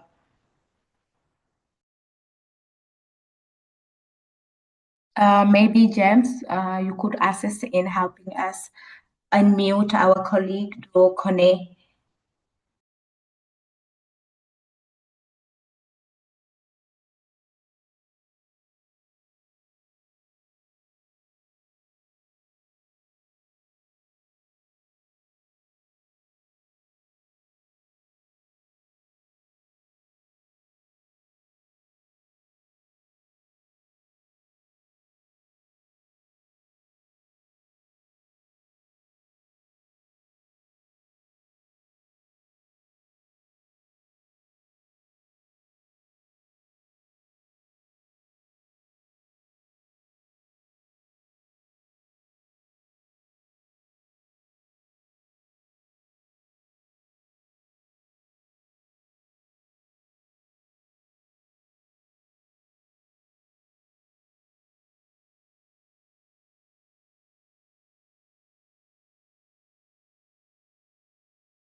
Honorable Do, Merci. Merci, il on a ne ouvert vous mon entend micro pas. maintenant. Ok, d'accord, merci beaucoup. J'attendais le micro. Merci. Euh, Bienvenue à toutes et à tous. Merci encore pour l'organisation de ce panel qui nous présente de long en large la participation des femmes à notre tissu social. Je vais brièvement, vu qu'on est pris par le temps, vous présenter le fait qu'on honore les femmes, l'héritage des femmes aujourd'hui ouest-africaines qui ont façonné, on va dire, le changement social, la transformation politique et l'identité culturelle. Je suis docteur Dokone. J'ai brièvement présenté sous forme d'axes, c'est-à-dire depuis la littérature et l'art, la musique, le cinéma et le théâtre, et puis la politique. Et puis aujourd'hui, on nous parle de l'industrie de la mode, où les femmes aussi, on va dire, évoluent beaucoup. On voit que en Afrique, surtout en Afrique de l'Ouest, les femmes se sont battues pour la justice et pour la je vais dire la libéralisation ou la liberté hein, de leurs droits, mais aussi depuis la colonisation jusqu'à maintenant. Et leurs voix ont tenu, ont compté hein, dans cette identité culturelle-là. On a pratiquement ou symboliquement cité Carmen Pereira et puis Kuti du côté du Nigeria et puis Awa Keïta aussi du côté du Mali, qui elles aussi ont évolué dans le sens de la politique. Ensuite, avec de l'activisme et de la gouvernance et aussi du pouvoir culturel, les femmes ont beaucoup contribué jusqu'à aujourd'hui. Donc, brièvement, c'est pour montrer comment les femmes ont ou arrivent à contribuer à cette identité africaine que nous avons aujourd'hui. Brièvement sur le plan littérature et art, on peut citer, hein, j'ai vraiment fait le choix, je vais m'excuser auprès de tout le monde parce que ce n'est pas du tout facile de faire le choix parce qu'il y a beaucoup de nos pionnières qui ont participé à à la littérature et à l'art. J'ai pêle-mêle cité ici Mariam Abba qui a écrit une si longue lettre qui nous a tous émerveillés depuis l'école primaire jusqu'à, on va dire aujourd'hui. Et après elle, j'ai cité Flora Mwapa qui, elle aussi, nous a émerveillés, mais émerveillés par ses écrits. Et aussi Bouti Emetita qui est l'une des écrivaines, on va dire, du côté du Nigeria, qui a vraiment écrit avec son best-seller bien connu, The Joys of Motherhood. C'est un roman sur lequel j'ai beaucoup travaillé, que j'ai particulièrement aimé. La Camerounaise ivoirienne Werwera Liking, qui aussi qui est dramaturge et fondatrice du village Yiki, qui aussi a beaucoup contribué aussi dans ce sens-là. On ne peut pas aujourd'hui citer dans la littérature Fatou Diom, qui n'est une autre, comment on appelle, une autre voix qu'on doit présenter, qui compte sur le plan africain et sur le plan mondial, hein, qui du côté de la France, qui ne cesse de faire porter la voix féminine. On va aussi citer Ngozi Adichie que j'aime particulièrement, qui est, on va dire, nigériane, mais qui est du côté des États-Unis, qui elle aussi ne cesse de donner sa voix. J'ai écrit des articles sur elle, qui porte sa voix sur, on va dire, la voix féminine, en disant, par exemple, dans son roman Purple Hibiscus, où elle fait la narration des choses qui nous émerveillent sur l'implication de la femme. Sur le côté musical, ça aussi, ça a dû être un choix pour moi parce que il y a beaucoup, beaucoup de dames et beaucoup de nos pionnières qui ont donné de la voix depuis cette dame, Myriam Makeba, qui a donné vraiment de sa voix, qui est sud-africaine d'origine, mais qui a été exilée en Guinée et ensuite en Algérie. On a aussi Serera Evara du côté du Cap-Vert, qui aussi est une icône de la musique, on va dire jazz, et aussi Angélique Kidjo, comme mon prédécesseur l'a dit tout à l'heure, qui est du côté du Bénin, qui ne cesse de donner de sa voix depuis qu'elle est dans ce domaine-là. Et Brenda Fassi, qui n'est plus d'autre, qui n'est pas une voix à présenter parce que toute l'Afrique peut danser sur ses sons. Ensuite, Oumou Sangaré du côté du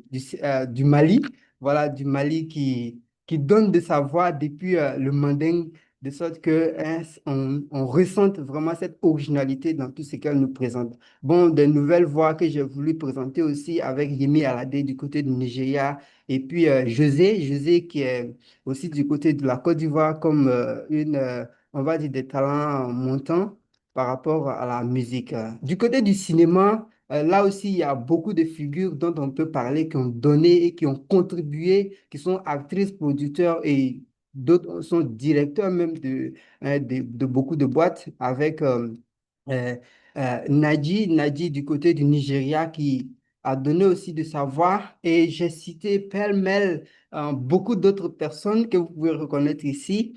Mais particulièrement, j'ai voulu rendre cet honneur-là à cette dame que récemment nous avons perdue du côté du Sénégal, qui a donné aussi de sa voix du côté du cinéma et du théâtre, qu'on appelle Halima Gadji, qu'on a perdu tout récemment. Et il faut dire que il y a aussi du côté du Ghana, Jackie Appiah qui aussi contribue, on va dire, favorablement à la musique, non, au cinéma du côté du Ghana et de l'Afrique tout entière. Après ce volet-là, je suis allé sur le volet politique en montrant combien de fois ces dames-là ont contribué avec l'entrée du peuple baoulé en Côte d'Ivoire. Quitter le Ghana pour entrer en Côte d'Ivoire, c'était conduit, hein, ce peuple avait été conduit par un peuple, par une dame plutôt qui est appelée affectueusement la reine Pokou, qui a conduit cette histoire qui ne cesse aussi de nous démontrer comment, on va dire, le pouvoir et la puissance de la femme, comme on l'a vu tout à l'heure avec, du côté du Bénin, avec les Amazones qui aussi ont porté leur voix.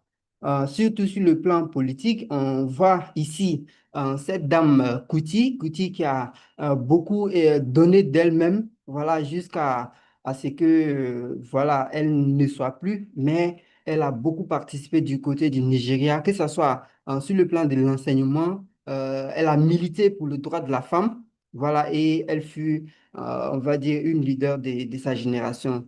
On a aussi Awa Keïta que j'ai déjà cité dans dans mon introduction, hein, du côté du Mali qui a œuvré pour l'indépendance. On ne peut pas parler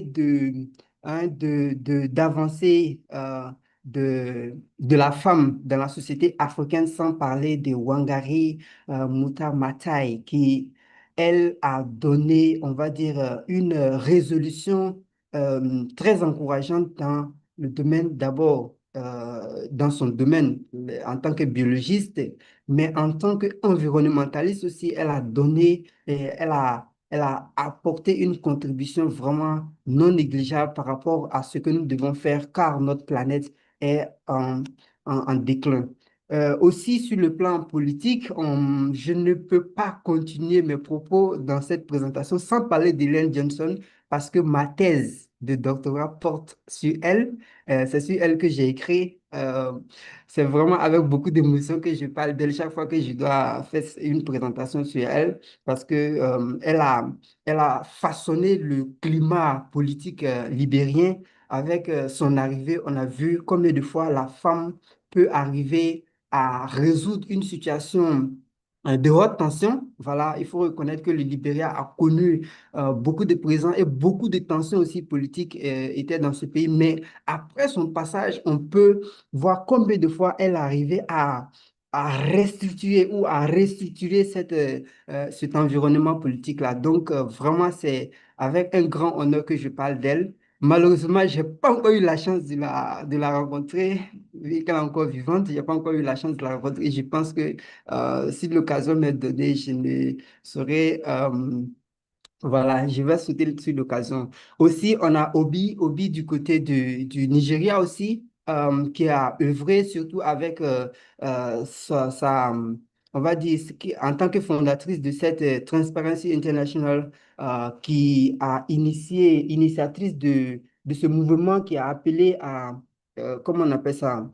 Faire revenir nos filles, ce mouvement qu'on a connu, cette incidence malheureuse du côté du Nigeria qui a fait que plus de 100 filles ont été emportées. Elle a initié ce mouvement-là, Bring Back Our Girls. C'est aussi une voix qui a beaucoup porté. J'ai cité ici Henriette Dagri Diabaté parce que elle est une des pionnières aussi de la politique ivoirienne parce que elle fut on va dire, depuis ministre, de ministre à être à un haut poste de notre pays. Et aussi cette présidente du côté on va dire, de la Tanzanie, qui est actuellement encore présidente. Ce sont des voix qui ont porté vraiment, qui nous ont amenés à comprendre combien de fois la femme est importante. Comme dans une des présentations, elle a dit que il ne faut pas que la femme soit entendue sans être vue et il ne faut pas que la femme soit vue sans être entendue. Donc, on va dire tout va de pair. Aussi, j'ai cité ici Aïdja Fatoumata Diallo Tamadjan, qui est du côté de la Gambie. Voilà, c'est un hommage que je lui rends parce que j'ai été en Gambie l'année passée. Voilà, sur le programme de la CEDEAO, le programme des jeunes professionnels de la CEDEAO. Et sous ce programme-là, j'ai quand même pu reconnaître son implication. Elle porte vraiment dans la politique gambienne parce qu'elle se donne beaucoup. Ensuite, j'ai cité aussi affectueusement cette maman, Zainab Bangoura, du côté de la Sierra Leone. Il faut reconnaître son travail aussi, qui a œuvré en tant que ministre des Affaires étrangères et ensuite ministre de la Santé aussi. C'est une voix qui a porté. J'ai résumé ici, on va dire, quelques figures parce qu'il y en a assez, il y en a énormément, des figures qui ont eu le prix Nobel de la paix, des figures qui ont œuvré dans l'éducation et la science, dans la bonne gouvernance et même dans la géophysique et dans la physique et aussi dans la chimie. Voilà, on va dire tout simplement dans la science et dans la santé. Donc, il faut dire que depuis les années 1900 jusqu'en 1980, les femmes ont beaucoup œuvré dans la littérature, la diplomatie. Et aussi, depuis 80 jusqu'à 2000, se sont beaucoup affirmées dans la musique et le cinéma. Et depuis 2000 jusqu'à nos jours, on voit qu'il y a des artistes et des activistes qui ne cessent de naître. Donc, les femmes de l'Afrique de l'Ouest, en tant que piliers de la culture régionale, hein, ont pris cette tradition-là depuis la nuit des temps et l'ont portée haut jusqu'à aujourd'hui. Et cet héritage doit être inspiré de manière générationnelle. Voilà, c'est sur cette note que moi je vous dis gracias, thank you, obrigado et merci. Je suis Dokone. Voilà, voici mes contacts. Merci infiniment. Merci beaucoup, très cher collègue d'Okone. Merci pour votre très intéressante intervention. Vous avez parlé de la représentation des femmes sur tous les secteurs, hein, en passant par la littérature et les arts. Vous avez montré l'intelligentsia féminine africaine, sans oublier la musique, le cinéma et surtout la politique. Donc, votre intervention revient sur ce que notre collègue Edwige parlait tout à l'heure, de l'importance d'utiliser ces héritages que nous avons quand même pour inspirer la nouvelle génération et faire en sorte que les femmes soient de plus en plus représentées. Alors, c'est avec beaucoup de fierté et d'honneur que je vous remercie, chers panélistes, James, Dorcas, Edwige et notre collègue Dokonea. Je pense que tous les quatre panels que vous nous avez accordés ont ce fil conducteur-là qui les lie. Ce qui, pour moi, en tant que féministe et décoloniale, je pense que c'est très important. Je le lis avec beaucoup d'optimisme parce que vous avez démontré que pour résoudre les problèmes de genre auxquels nous sommes confrontés, il faudra que et les hommes et les femmes travaillent, mais dans la main pour vraiment résoudre ce fléau sociétal qui est les inégalités de genre et que je pense qu'en travaillant ensemble, nous allons réussir à vraiment close the gender gap, comme l'ont dit tous les panélistes depuis le matin. So I'm really honored to have been the moderator of this session.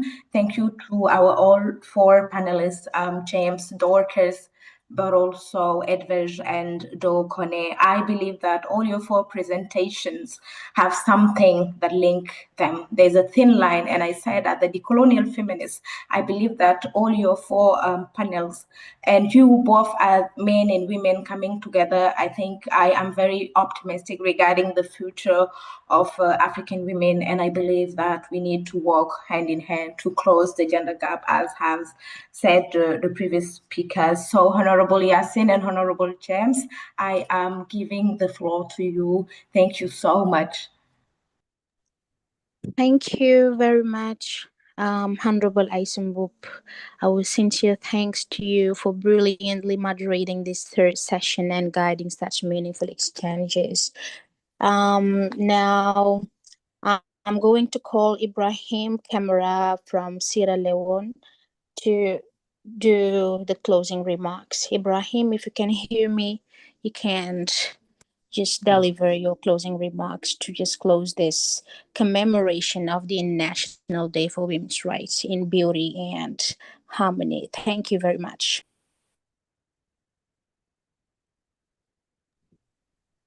Hi, Honorable Ibrahim, please accept the request that has been sent to you, please.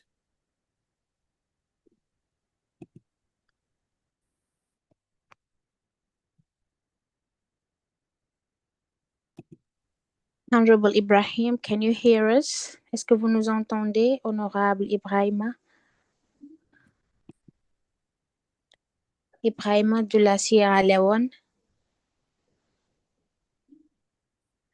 D'accord, donc je m'en vais juste clôturer cette conférence. Ladies and gentlemen, distinguished guests, as we bring to this remarkable conference to a close, it is my pleasure to invite to really thank you for being here. Thank you to the panelists. Thank you to the moderators. Thank you to the guests of honor. And thank you to everyone who has participated in this commemoration. Women are very important pillars of the society, so celebrating them is celebrating life, is also celebrating the future. So thank you very much to everyone. Now we can close this. Okay, Ibrahim, just say a few words for the closing remarks. I was starting to do so, but you can keep on doing it, right? Thank you very much.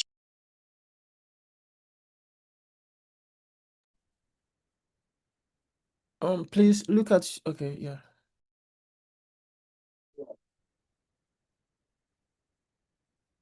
Thank you very much.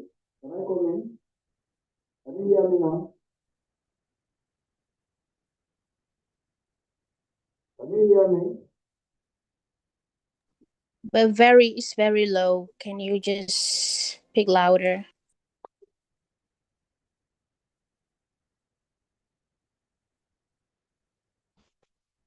Oh.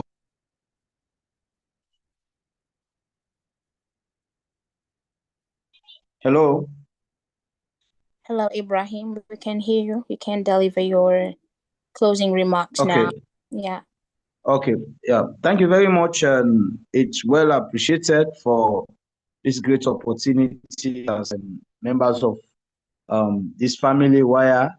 This shows that with the collective ideas of young folks, we can do it more better than what people may think. And going through the statements of engines of progress and development across the region, especially my mother in Senegal, who is Honorable Warasar, and other speakers, honorable ministers, and our impeccable chairperson of this regional institution, who is Mr. Junado Square, and every one of us that have been participated within this program. And I hope this will be a training point that we will take some of these ideas, some of these statements home and make it reflect on our actions, our dealings, our steps within the governance, within leadership structures, within our communities. It's well appreciated to you guys, the moderators, and this shows that you can do more than this. And I appreciate you on behalf of the leadership, our regional chairperson, the former chairman, Mr. Emmanuel Chi, and others, and all our strong women in WAYA. Bravo to you all. Thank you all. Okay, thank you very much, Ibrahim. So now I declare this conference closed. This is the end of this meeting. Thank you very much to all of you for having joined us. We are really proud to have hosted this wonderful conference. Like, see you next time in another celebration or another event. Thank you to all.